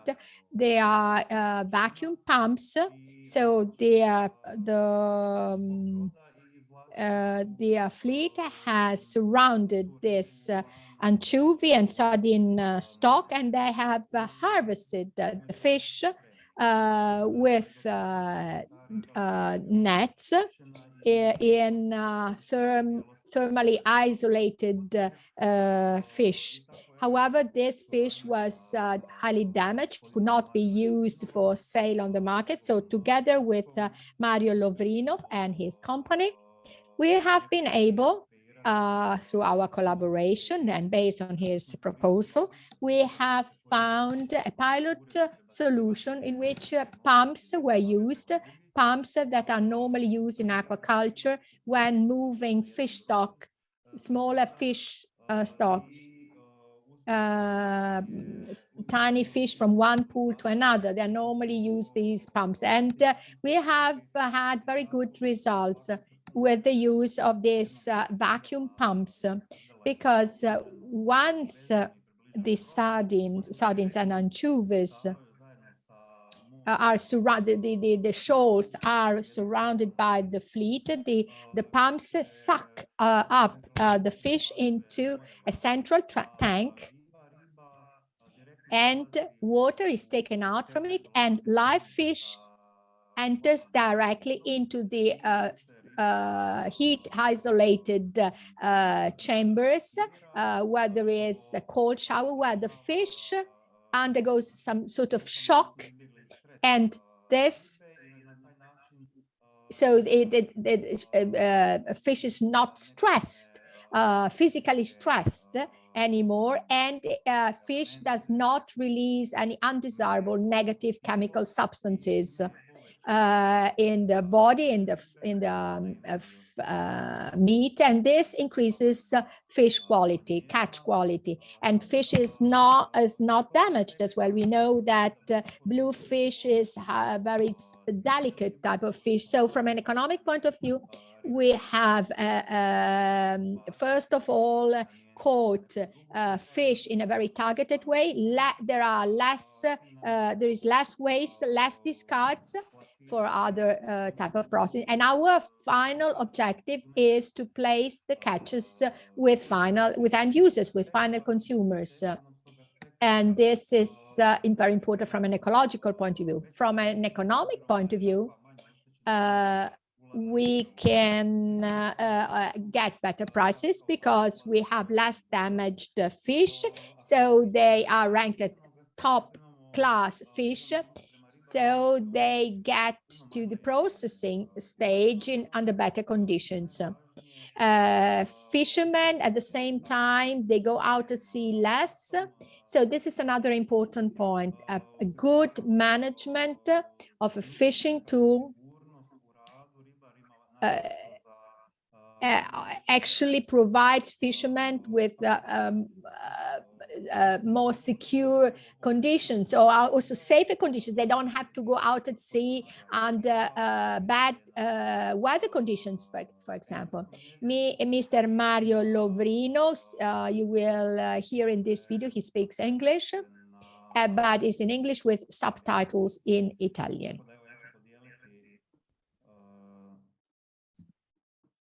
So I'm going to share the video of Mr. Mario Lovrino.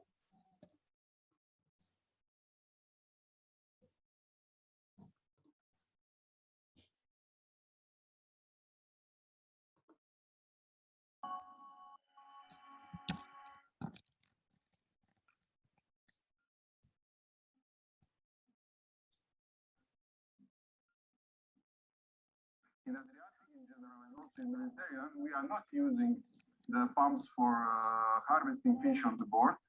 And we came to one idea to connect all of the companies who are dealing with such kind of the industry like fever, like omega-3 catching, and we propose them to make a pilot project to increase the quality, to obtain a better price for the fish, and which means on the other way to decrease the pressure on the resources with the better price of the fish.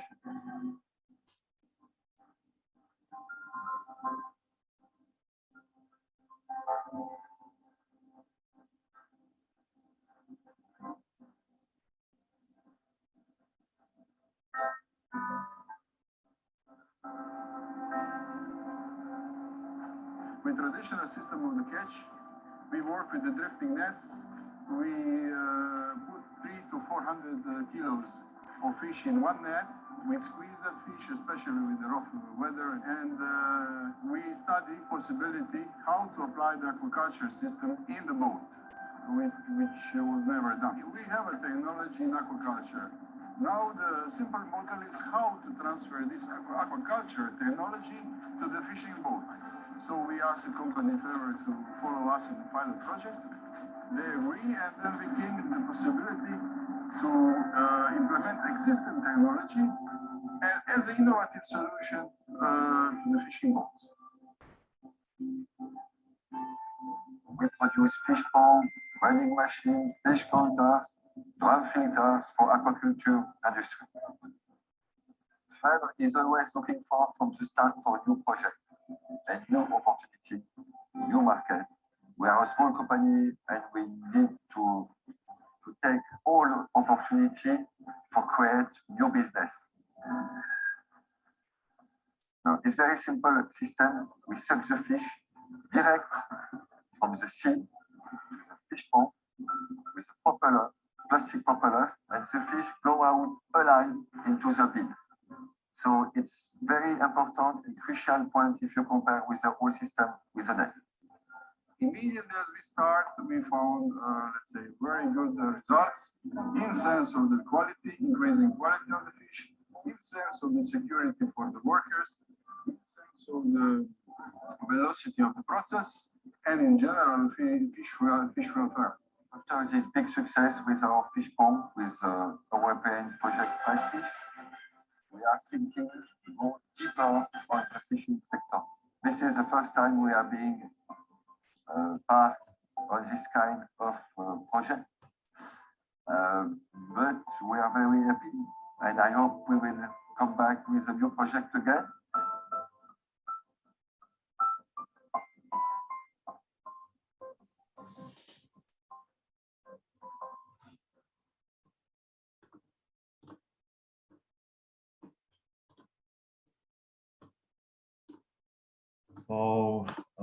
Dakle, nadam se da ste svi uspjeli čuti da je video išao tečno. Prijevod je trebao biti na... you were able to hear.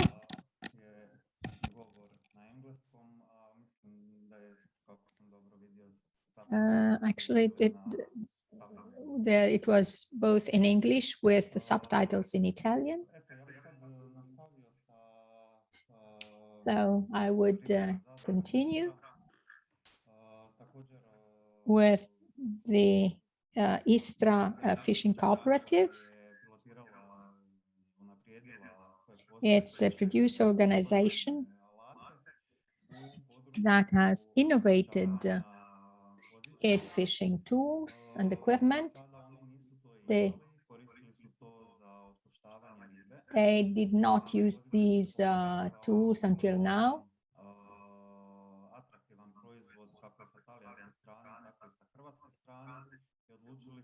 It's a very interesting product for both Italian and Croatian products.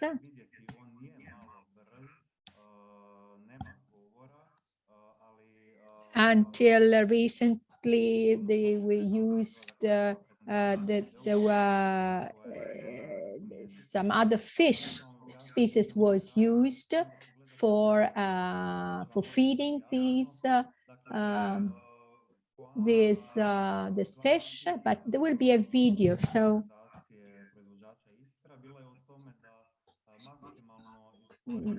there are types of shrimps.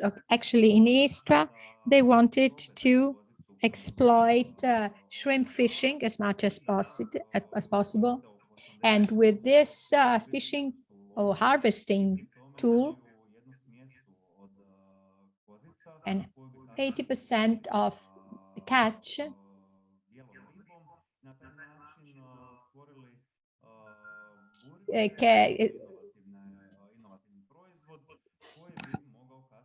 so they are using 80% shrimp and 80% white fish. So this is some sort of innovative food product based on fish that could be sold on supermarkets like fish burgers, containing both shrimps and white fish.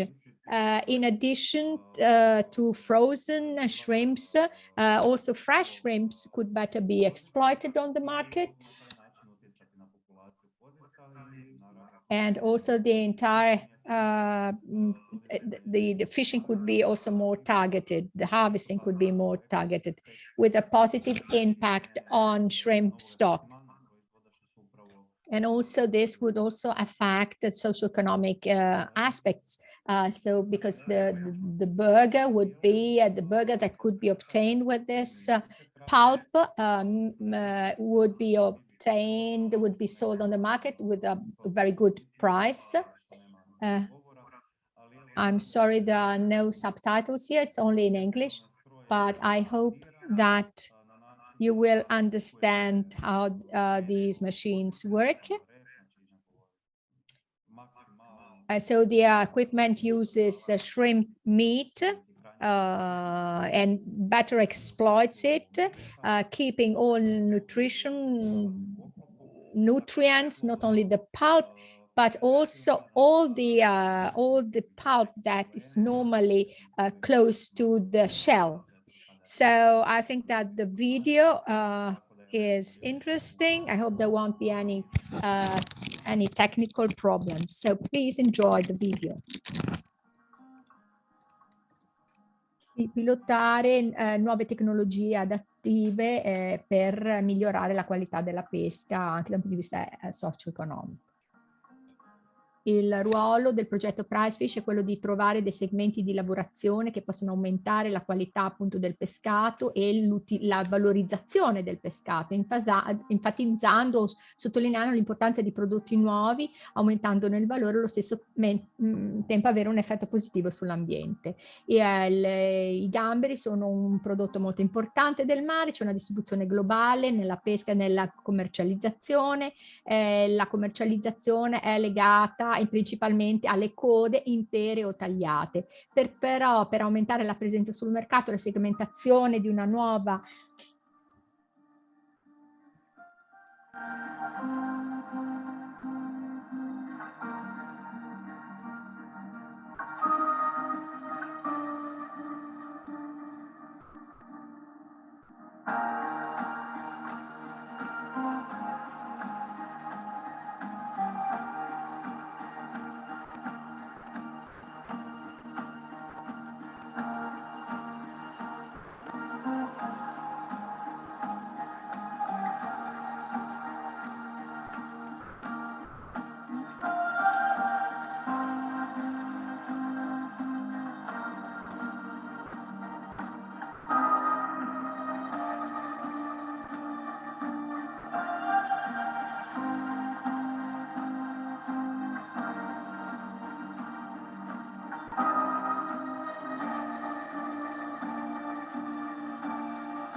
Eto, nadam se da ste uspjeli. I hope you were able to understand. Ovoga što je ribarska zadruga Istra napravila. I evo ja bih se ovdje isto zahvalio projekta Andreji Bonaci. Nadam se da isto ovdje koja je učinila jako I hope that you were able to understand the importance of this project.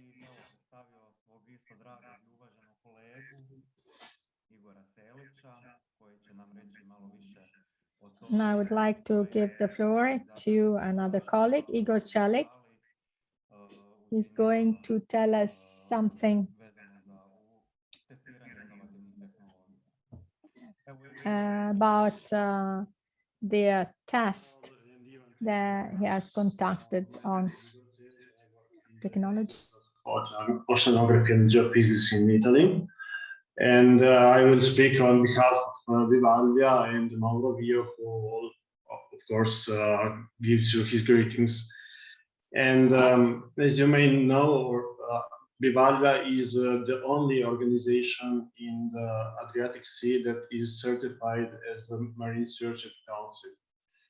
And their target species are the clams, and they became quite an efficient organization in managing the resources and the market.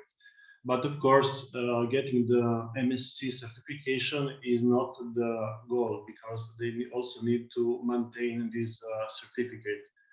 And for this reason, they were introduced into the Prizefish project as an example of how to do in this innovative way, and to give also the example of how to approach the certification process.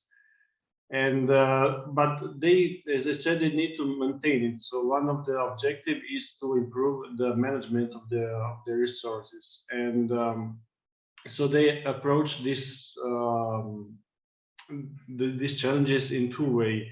The first was to improve their fishing gears and to improve the selectivity of the fishing gear by reducing the underside specimen and reduce the discards they catch, so all the other species. And the second approach was to prolong the shelf life of their fresh line products by applying, by testing if this improved selectivity works, and by applying also the high pressure procedures to create a product that lasts more than one week. The objective was to get a product that will last approximately 1 month. And during this project, they tested 4 different fishing gears, one standard that they were using and 3 other news. And there were made some improvements in reducing the underside specimen, but also the discards, others a little less. And there was also the improvement in the innovative product that was produced, which are the clams with the tomato sauce and treated with high pressure procedures, and extended the shelf life to approximately 14 days, which is quite okay compared to what was before. And I would also like to share you the video, because Mauro will explain during the video all these other details, and so you will see also how they did it and what they did. So I will share the screen with you, and hopefully the video will do the talk, and I hope you can hear it.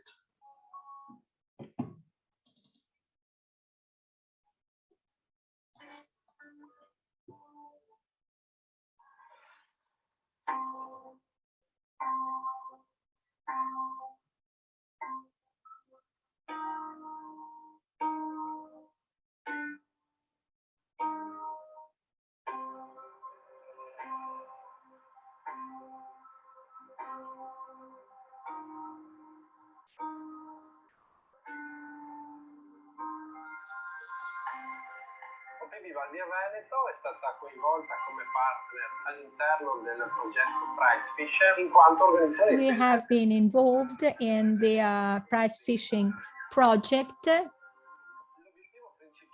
The main objective of Prizefish is adding value to fishery products.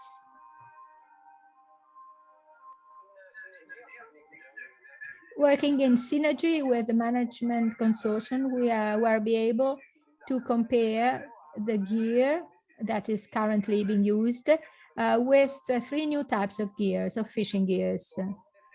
Above all, we were able to test the impact of the new harvesting gear on the shelf duration, shelf life of the bivalves, of the clams. Another interesting action was to try out new systems of sieving the product. After harvesting the sea clams, they will then sieve it to select marketable products. Let's see the screening. What's the impact of screening on it?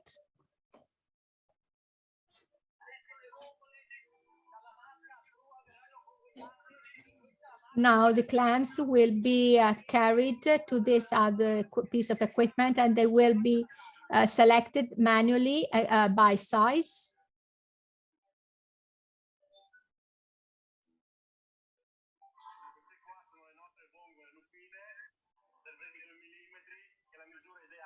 You see 22 millimeters, that's the perfect size for getting a good market price.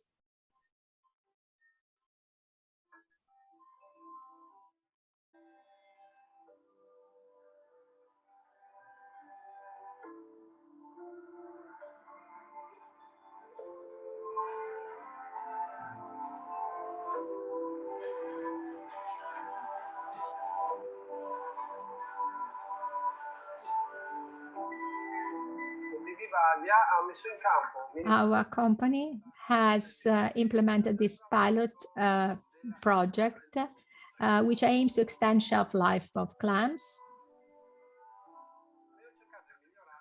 We are trying to improve the supply by offering frozen products.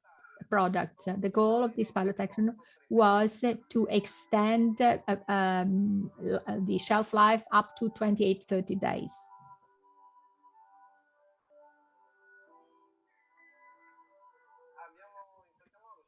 We have tested the new method, which is pascalization and sterilization. And with this system, we were able, in collaboration with HPP Italy, a big partner, we were able to investigate the effect of cold pasteurization and what is the impact in improving the product duration, shelf life duration.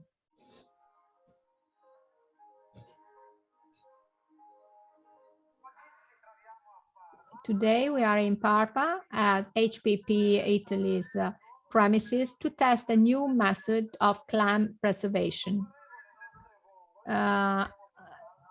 We have prepared our clams based on a standard recipe. They will undergo pasteurization.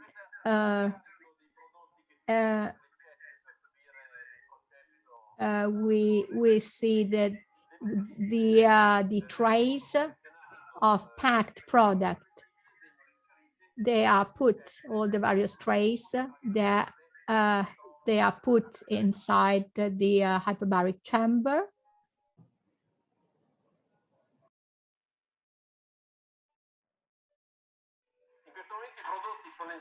Now the clams have entered the hyperbaric chamber, and we hear the noise we hear is the filling phase.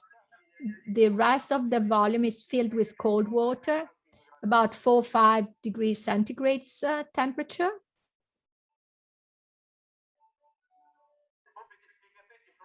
We have these intensifying pumps working now, and you can see what's going inside our hyperbaric chamber. In this chart, you can see the pressure that we are applying.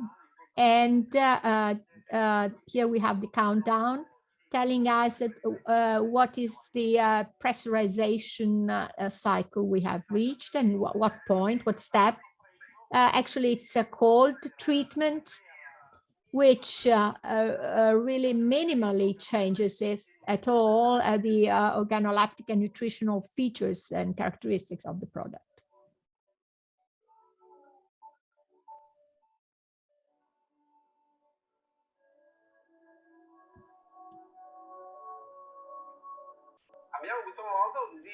So with these tests,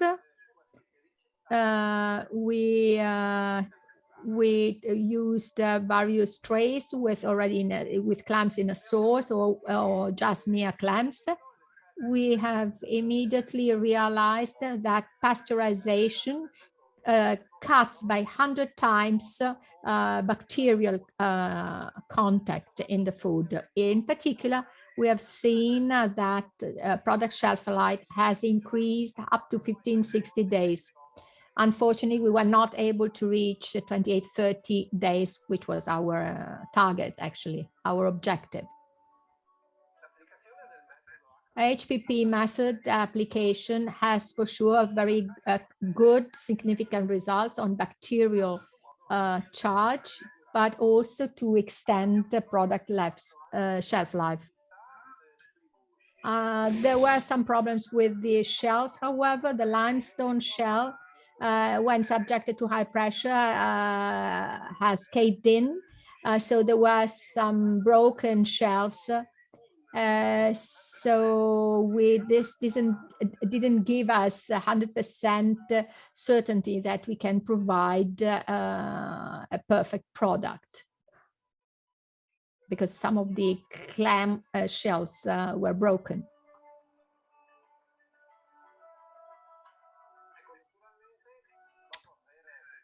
Obviously, after piloting the fishing activities in the field, we were able to pack samples and submit for testing by the Istituto Zoofilatrico, and the lab analysis results were based on several factors.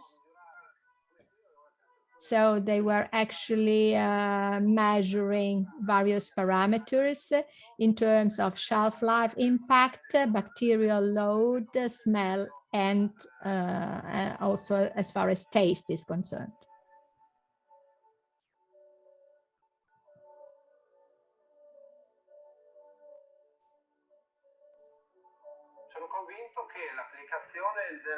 I believe that pasteurization can also be applied to other fish products, for example, non-shell products, and in any case, the pilot test has given us satisfactory results.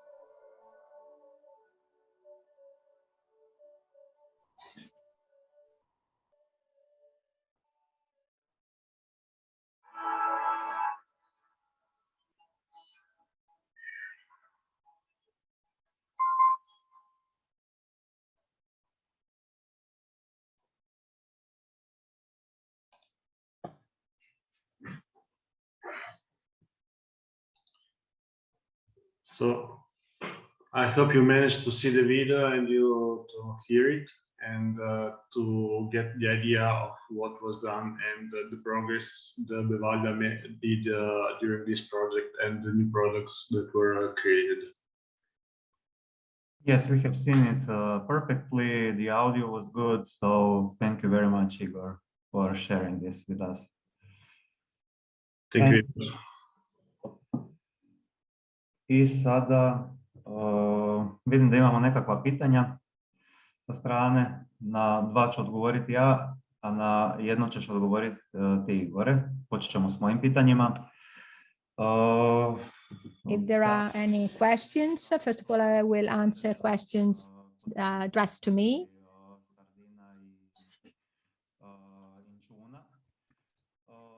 Yes, there is a possibility to further extend the application of pumps for fishing, for harvesting anchovies or sardines.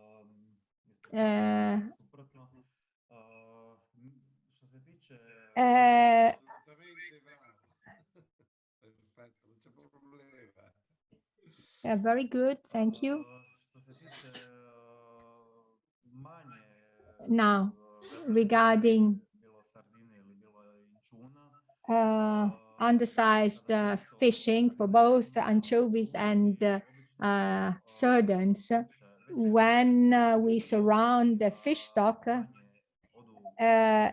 actually bigger fish gets closer to the surface, whereas smaller fish, they get down to the sea bottom.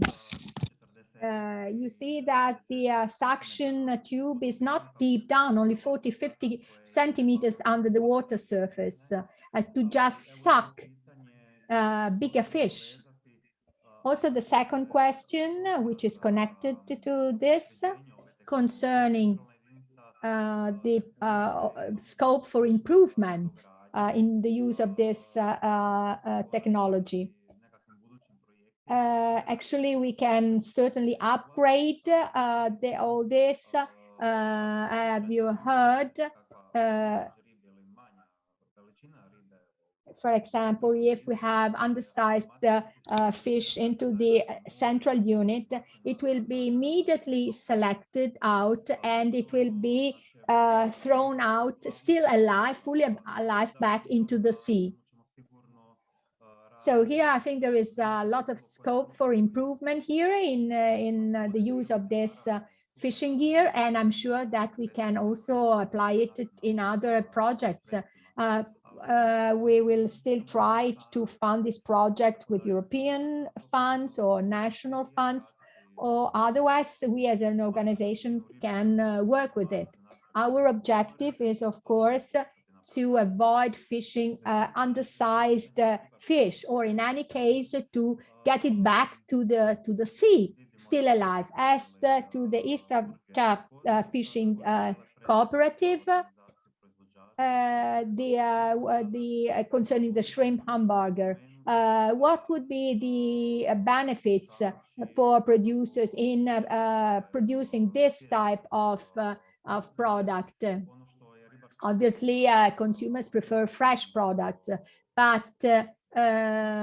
what the Istra Cooperative did, and this was mentioned, is that they were able actually to prolong the shelf life of these hamburgers with this very unique packaging method.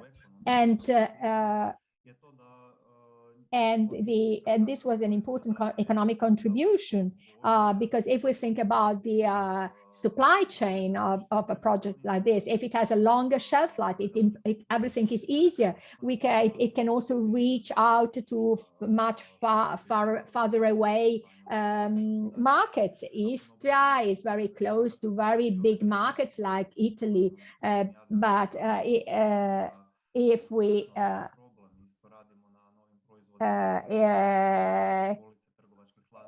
so if we have longer shelf life, obviously the supply chain can be extended. So it's very important. This is a very important aspect, I would say. This is very important in the supply chain, the general supply chain. And looking at the results attained, omega-3 cooperative with cooled sardine fillets, the product has a 5-day shelf life, so we can get to farther away markets, and we can supply the products to distribution to distribution companies that are farther away from us.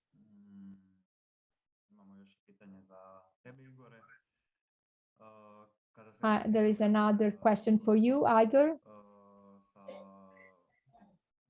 Did you try this type of product with tomato sauce and without tomato sauce? What is more suitable for the market? What do you think? Especially to a best placed product. Is it better with the sauce or without the sauce?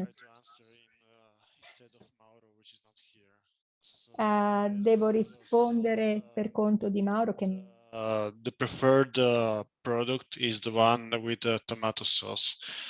Actually, the product that has to be submitted for high pressure pasteurization needs to have some liquid inside the packaging, because if there's air, the high pressure will crush the shells, and this was the problem with the products without the tomato sauce. However, there were also some kind of smaller problems with packages also with the tomato sauce, because some shells were either broken anyway. So there is some testing to be done between the pressure applied and the duration of this pressure.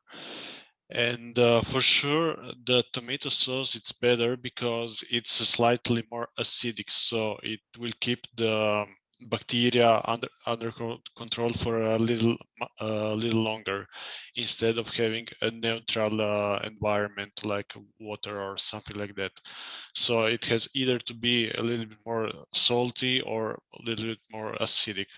But probably there is an opportunity to try different also sauces and see how they will impact the duration of the shelf life. But I think this will be for another project and another round of testing to be done. Thank you. Ok, hvala Igor puno na pojašnjenju. Evo vidim sa strane komentare da su školjke, pretpostavljam, svježe, se ne mogu u Italiji naći ispod 25 eura po kilogramu, a onda hamburger, upitnik, da li je vrijedno pretvoriti to u hamburgere.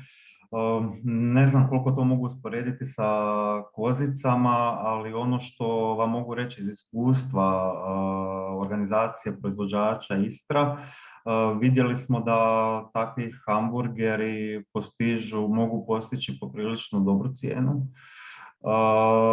Ako gledamo to u odnosu na neku sirovinu, to je daleko više. Prvo, iskoristivost kozice je puno veća nego kad ju prodajete samo u repovima ili smrznute očišćene repove. Tako da nutritivno ostaju sa dobrim vrijednostima. Hamburgeri mogu biti duže na policama ako ih dobro tretirate prilikom pakiranja. Tako da ne vidim razlog zašto ne pokušati, kažem, to bi opet možda nije to jeftin sport, kako bi se reklo, ne? Znači bilo bi možda dobro isto to pokušati napraviti sa nekakvim odobrenim sufinanciranjem. It's not a low cost sport. Why not to try an experiment with financing with national organizations concerning the fishing cooperative Istra? They had good results from an economic viewpoint. I can partially answer this question. I can see questions. There were containers coming from Spain, and they exported the Croatian sardines to Spain. So concerning the cooperative omega-3, we work on exports and we provide with the products our national markets with Adriatic sardines and anchovies. We have to export them abroad for economic reasons, and we do this through distributors, big distributors, for products exported in Eastern countries, or, for example, Serbia, Herzegovina, Greece.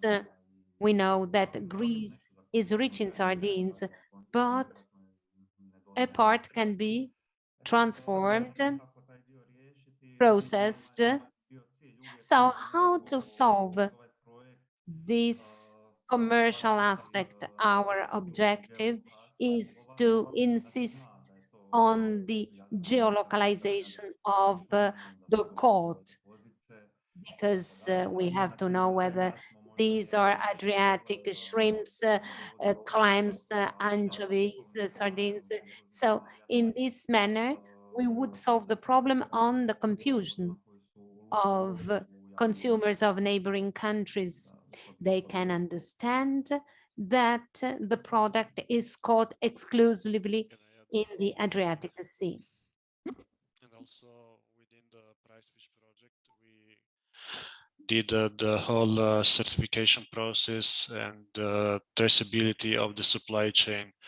And so this is another contribution that Prizefish is giving to identifying the products and how to label them correctly and render them visible to the market. But and today we also have a lot of digital technology, and a good hint is what Paolo Rotoni said. And so we have the digital traceability of the products and how to follow them. And there are different projects that had kind of tried to implement it also in Italy, but one of these is a concept of Optifish project that that won one competition, and this is one of the ideas of how to improve the recognition of the products, as Valentina Zambetti spoke before, but also as Pier Giorgio Vassi mentioned now, and how to link all these pieces together and to obtain this purpose that Giorgio said now. Okay, we are now done, so we can launch the poll again, and then we will move to the investing fish, because I can see that we are close to 1 p.m. So please launch the poll, we can solve it, and then we will move to our final speakers, Enrico Segantin and Erika Francescon.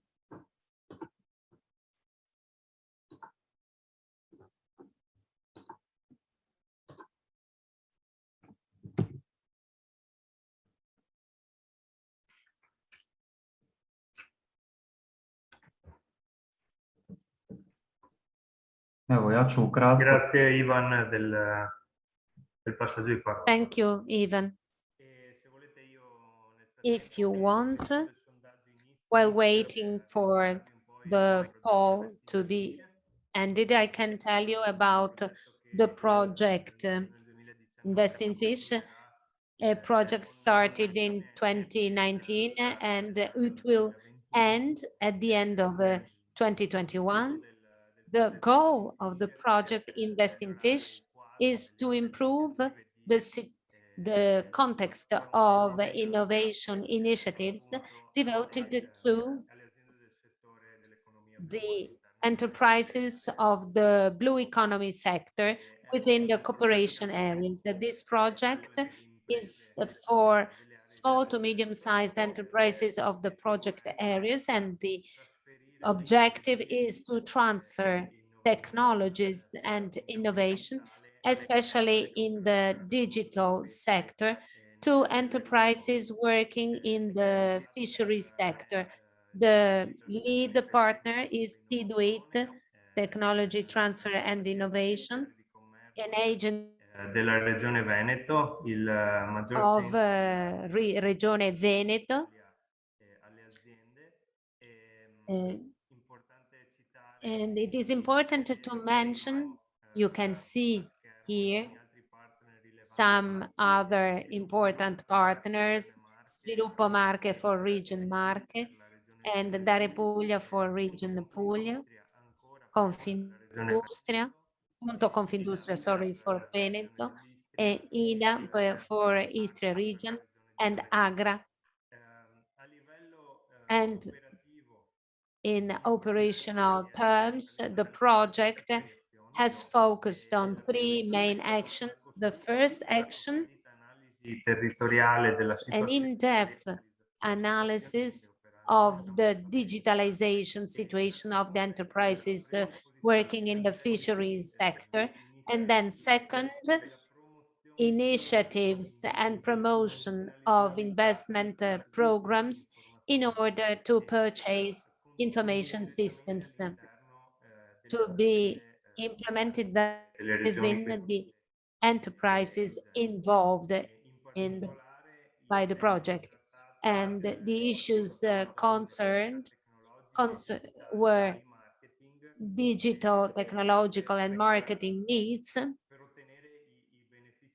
in order to obtain the advantages expected from the project, accelerate time to market, increase links between enterprises and innovation centers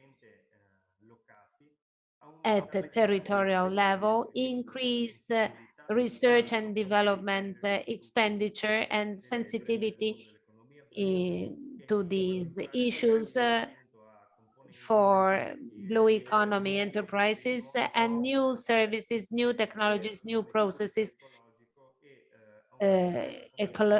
environmental friendly, and increase the competitiveness of the human resources of these enterprises. The main goal was to go beyond the classical approach and include all these networks, all these enterprises in a network, sorry, in order to implement, in order to carry out work of value at the national and international levels. The third part of the project, after the analysis carried out within the enterprises, concerns the implication of the involvement of enterprises that are operational with a series of experts on certain issues. More than 60 enterprises have been involved, and we are now collecting these data that will be uploaded on a portal in order to share these experiences and to create a database of winning experiences in the fishery sector available to all those who work in this sector. Not in all regions, not in all areas, it was easy to break the cultural block because these enterprises are reluctant to initiatives of this kind, but we achieved good results in terms of enterprises involved, and the next steps will be the definition and collection of all these case studies on one platform in order to see the experiences of each region. And I give the floor now to our consultant, Erika Francescon, who worked for Regione Veneto within certain enterprises. Some of these enterprises were involved in the Prizefish project. And so I'm happy that there are enterprises that are always active and willing to face some issues. So I will stop now and I give the floor to Erika Francesco. Good morning. I hope that you can hear me. I'm going to share my screen with some of these projects that were presented. The idea is to be as short as possible, so I will try to show you what we have done. I don't know if you can hear and if you can see my screen, but we worked with many companies. I put only 6 companies. The first 2, we saw them in the video of the previous presentation. Some details will help us understand what was done for investing fish. We worked with enterprises of the different steps of the supply chain, with Cogevo, Chioggia, Cogevo, Venezia, Feritica, Itica, Gesia, to producers. No, sorry, not producers. They are fish processing enterprises. They process various type of fish, first case, in the second case, squids only, and then a transport company, fish product transport company, and another company for packaging in the sector of ready seafood, and they would like to move to alternative compostable packaging. With Cogevo Chioggia and Cogevo Venezia, with their commercial brand, we worked on 2 technical feasibility projects. They are complementary to what we have seen in on board the vessels. When bivalves are collected, we saw blue bags hands on by fishermen, and so we envisaged the replacement of these bags in a technical feasibility project with material that can be reused or compostable. We made some technical proposals with some possible partners, suppliers, or Cogevo partners. We are trying to understand whether it is possible to transform what is already used by fishermen, that is very effective for this type of work, in compostable material.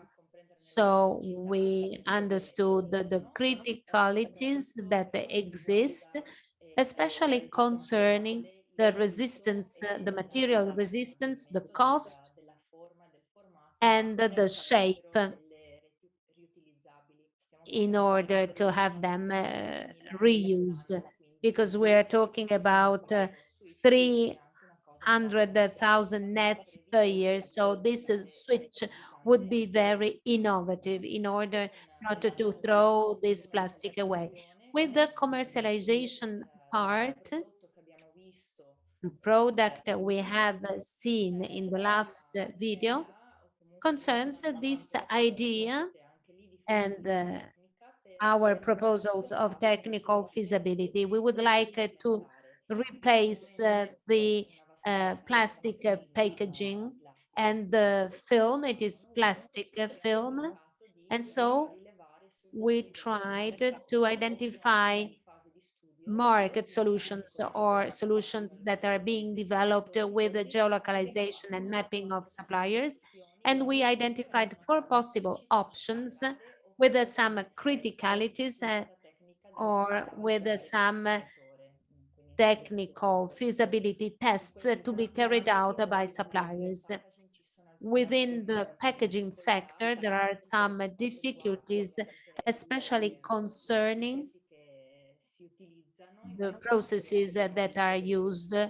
We saw, for example, pasteurization or thermal welding, and in the compostable material market that this problem has not been solved. We have found a supplier who has positive and both positive and negative tests. It depends on the cases. So we have to see how to carry on with these proposals. The third project for Feritica, it's a project of circular economy.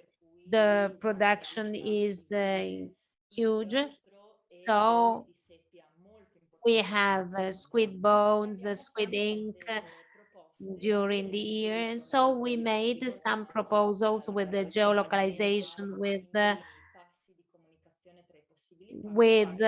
the possibility of communication steps, in order to see how to use from the waste the squid ink and the squid bone. These are the two products with having the highest added value for the market. The squid ink has a food market, but there is also the homeopathic market. For the squid bone, we found a place in the bird food market. The other three projects are different, but they are linked to safety and sustainability. Ithaca Gesia is an enterprise that wanted to develop a full control plan against the risk of microbiological residuals. And with BRT, we made a brainstorming for some actions linked to the use of energy and the use of spaces for the cold chain, and also concerning circular economy for transport and mobility. The last example, Big Compost. It's a commercial brand that tries to commercialize in another sector, in the sector of restaurants and events, these new compostable packaging products, and tries to enter the food industry market with all the criticalities we have seen, the problems linked to the constitution of a product of seafood products that are very delicate. We saw in the video that there are some pieces of shell can be crashed, and so the packaging can be damaged. And so all these aspects make processes and feasibility studies innovative. In order not to be long, this is the summary of what we have done. We hope in the next months to carry out tests on. Rimango a disposizione per qualsiasi domanda e comunque grazie a tutti per la possibilità di esporre. Non so se c'è qualche domanda.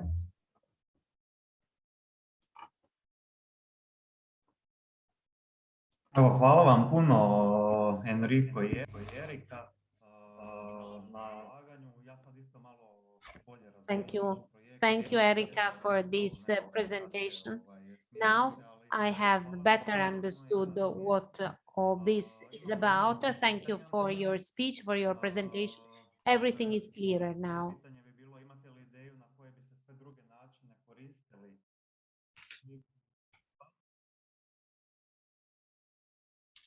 Odnosno za kreiranje nekakvih novih proizvoda, ne?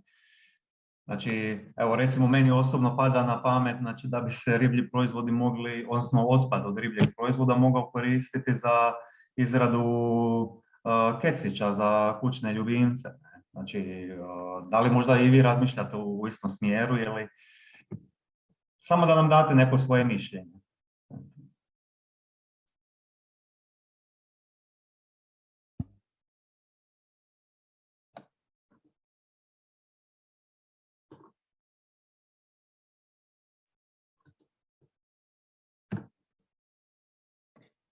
I think the question was not translated in the Italian.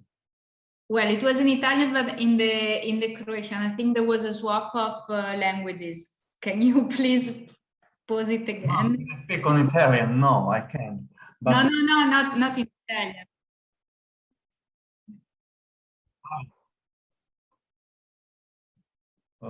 Mogu ponoviti na hrvatskom, ne na talijanskom. Yes, I can repeat the question in Croatian, of course. I think the question was for Erika and Enrico.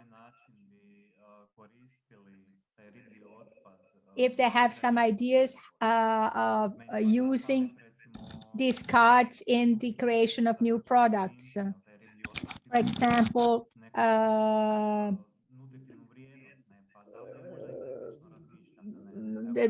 because actually these discards have a high nutritious value. Have you already thought about it? Well, have you thought about it? For example, for dry food, croquettes, etc. Yes, we have actually studied all types of discards from this company. So far, we had to renounce using bowels, let's say, the guts. This is the greatest mass, almost 90% of weight.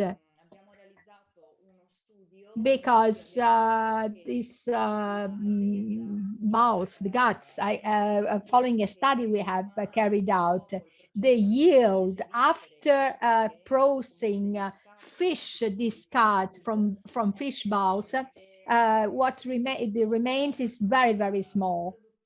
So pet food manufacturers, so far, they don't process fish discards because compared to other types of food discards, starting from the general, from the initial mass, they only have 15% of usable product from discards. So they tend not to use it. Whereas, for example, with other food discards, they can use up to 70–80% of discards. So this is the first thing we took into account. That's why we then decided to use cuttlefish ink or bones in order to better exploit these types of discards.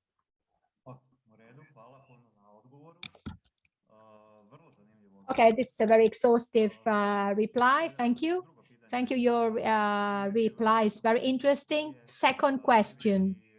What about the fishing industry? What have you noticed?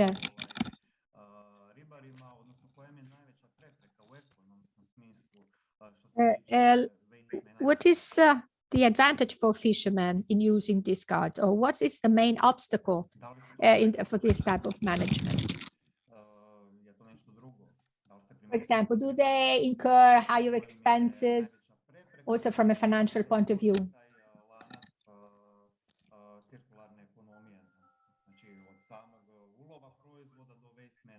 What is the main obstacle to overcome this problem and then to be able to implement the full cycle, including recycling in the production chain? Concerning the project that we have carried out together with Ugevo, we can say that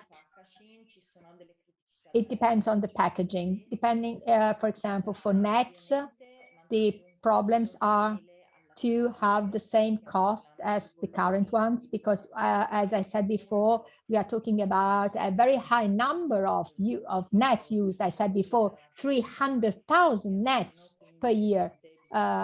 So again, we need to have more or less the same cost for the packaging, but also material performance must be looked at. So it should not be, the shape of the packaging should not change when recycled. For example, we had thought of using different materials, for example, cotton and linen, for example, and apart from cost issues, using this sort of natural fibers, but also to be able to sew them manually. So to maintain the same process, because this is a very old habit on board of these vessels. We thought also of rather than a square or rectangle to change the shape, but again, this would mean a lot of changes in terms of the methods fishermen use to sew the nets. As far as other types of packaging, there are other problems also depending on the type of food. So whenever we change the packaging using compostable material, again, we need to analyze the type of food, the recipe which is used, if there is some liquid in it or not, and the temperature welding, the temperature with which the welding takes place, because again, some compostable materials have some problems when being thermo welded or heat welded. I don't know if I was able to answer the question.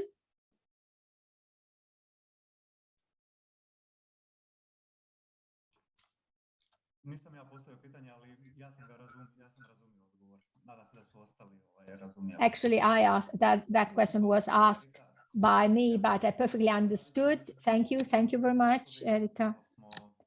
Kako smo kasnije krenuli, prilično toliko nam je uzelo i vremena. We are running late, actually.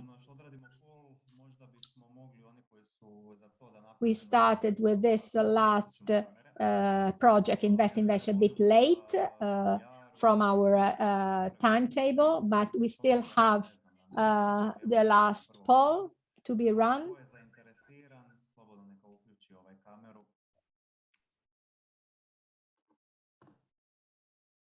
And actually, if you want, we can have a final picture of all the participants. If you're interested, you can turn your camera on after the poll.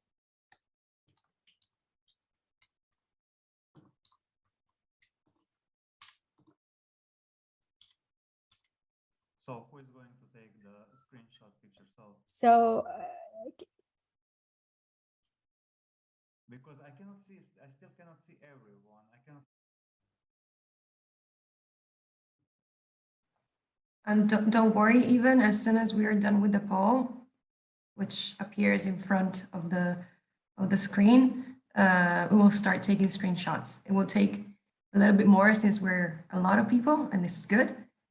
So we need to go through all the pages of the participants, but I'll tell you when to smile, so you're ready. Oh, puno hvala.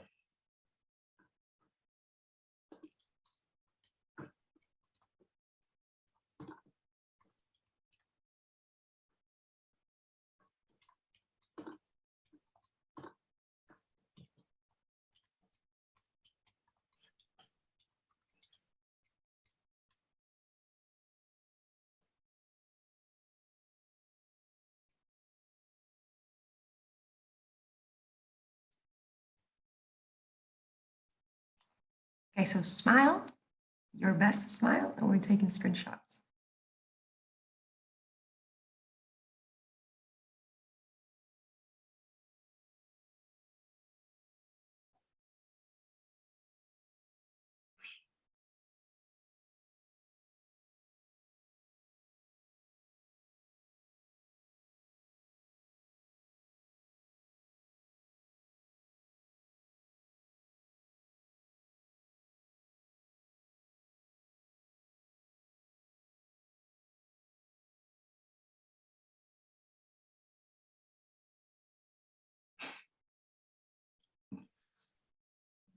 Why are you so serious?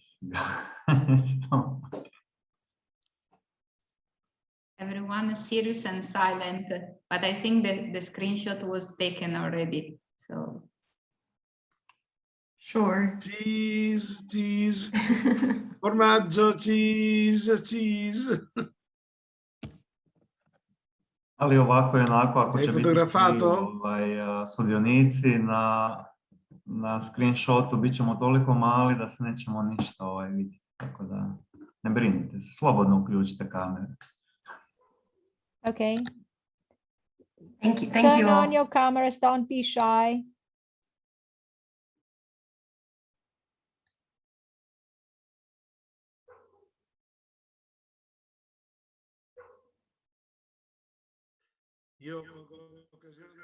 I take this opportunity to thank the Laboratorio delle Idee. It was just the first experience, the one we had today of this webinar. we have to do 5 different webinars on the Prizefish project. You are all invited to the next ones.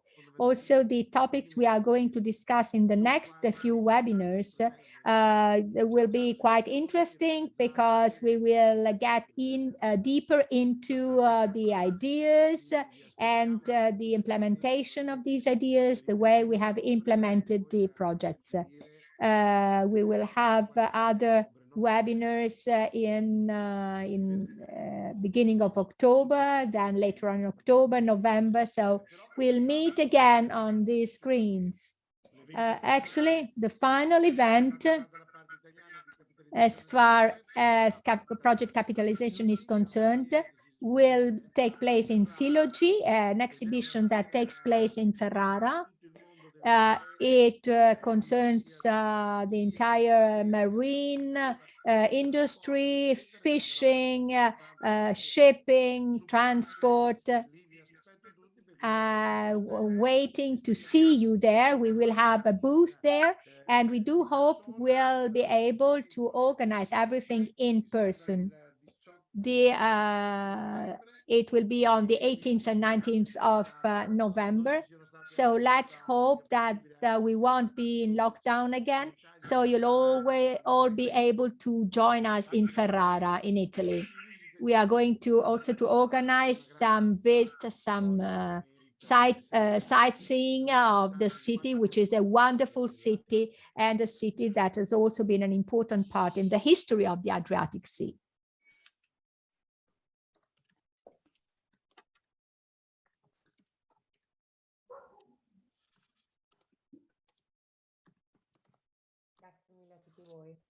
Thank you. I would like to thank everybody.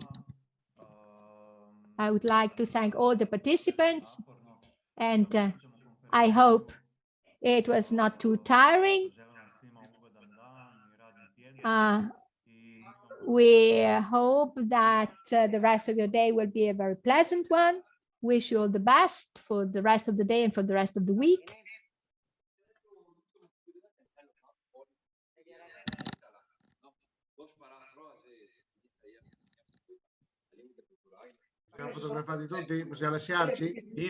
Can we leave at this point? Can we leave at this point? Yes. You can all leave. Bye. Also, the interpreters thank everybody for your attention. Thank you. Thank you, everyone. Thank you. Bye. I would like to thank all of you. Valentina, do you have any questions for me? I would also thank the translators, the interpreters who have worked hard. I have no questions, but also take this opportunity to tell you that on the 17th of September, there will be the midterm scientific conference of Ithaca, and you will shortly get the save the date notice. And CNR Irving is the organizer, and you are all invited. It will be online, so there is room for everybody. Thank you. Thanks to all of you.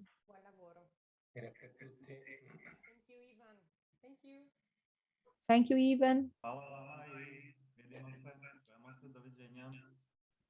Thank you, and let's keep in touch. Training material produced from this recording will be available for future visualization, and also from other colleagues that were not registered to this event. And this webinar, which will be part of the training material of Prizefish, will be available in the 3 languages. So we hope it can reach everyone, which can benefit and can be interested in the topic. Thank you again. Enjoy your lunch and rest for today, and we will be in touch in the next day. Good thanks to Ivan and to the speakers of today, and to the organizer, first of all, the Laboratorio delle Idee, and all the team from Regione Emilia-Romagna, and the communication team of Prizefish. Great effort from everyone.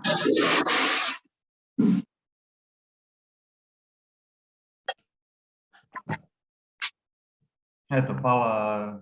Thank you, Alessia. Once again, I will speak on. So thank you for joining us.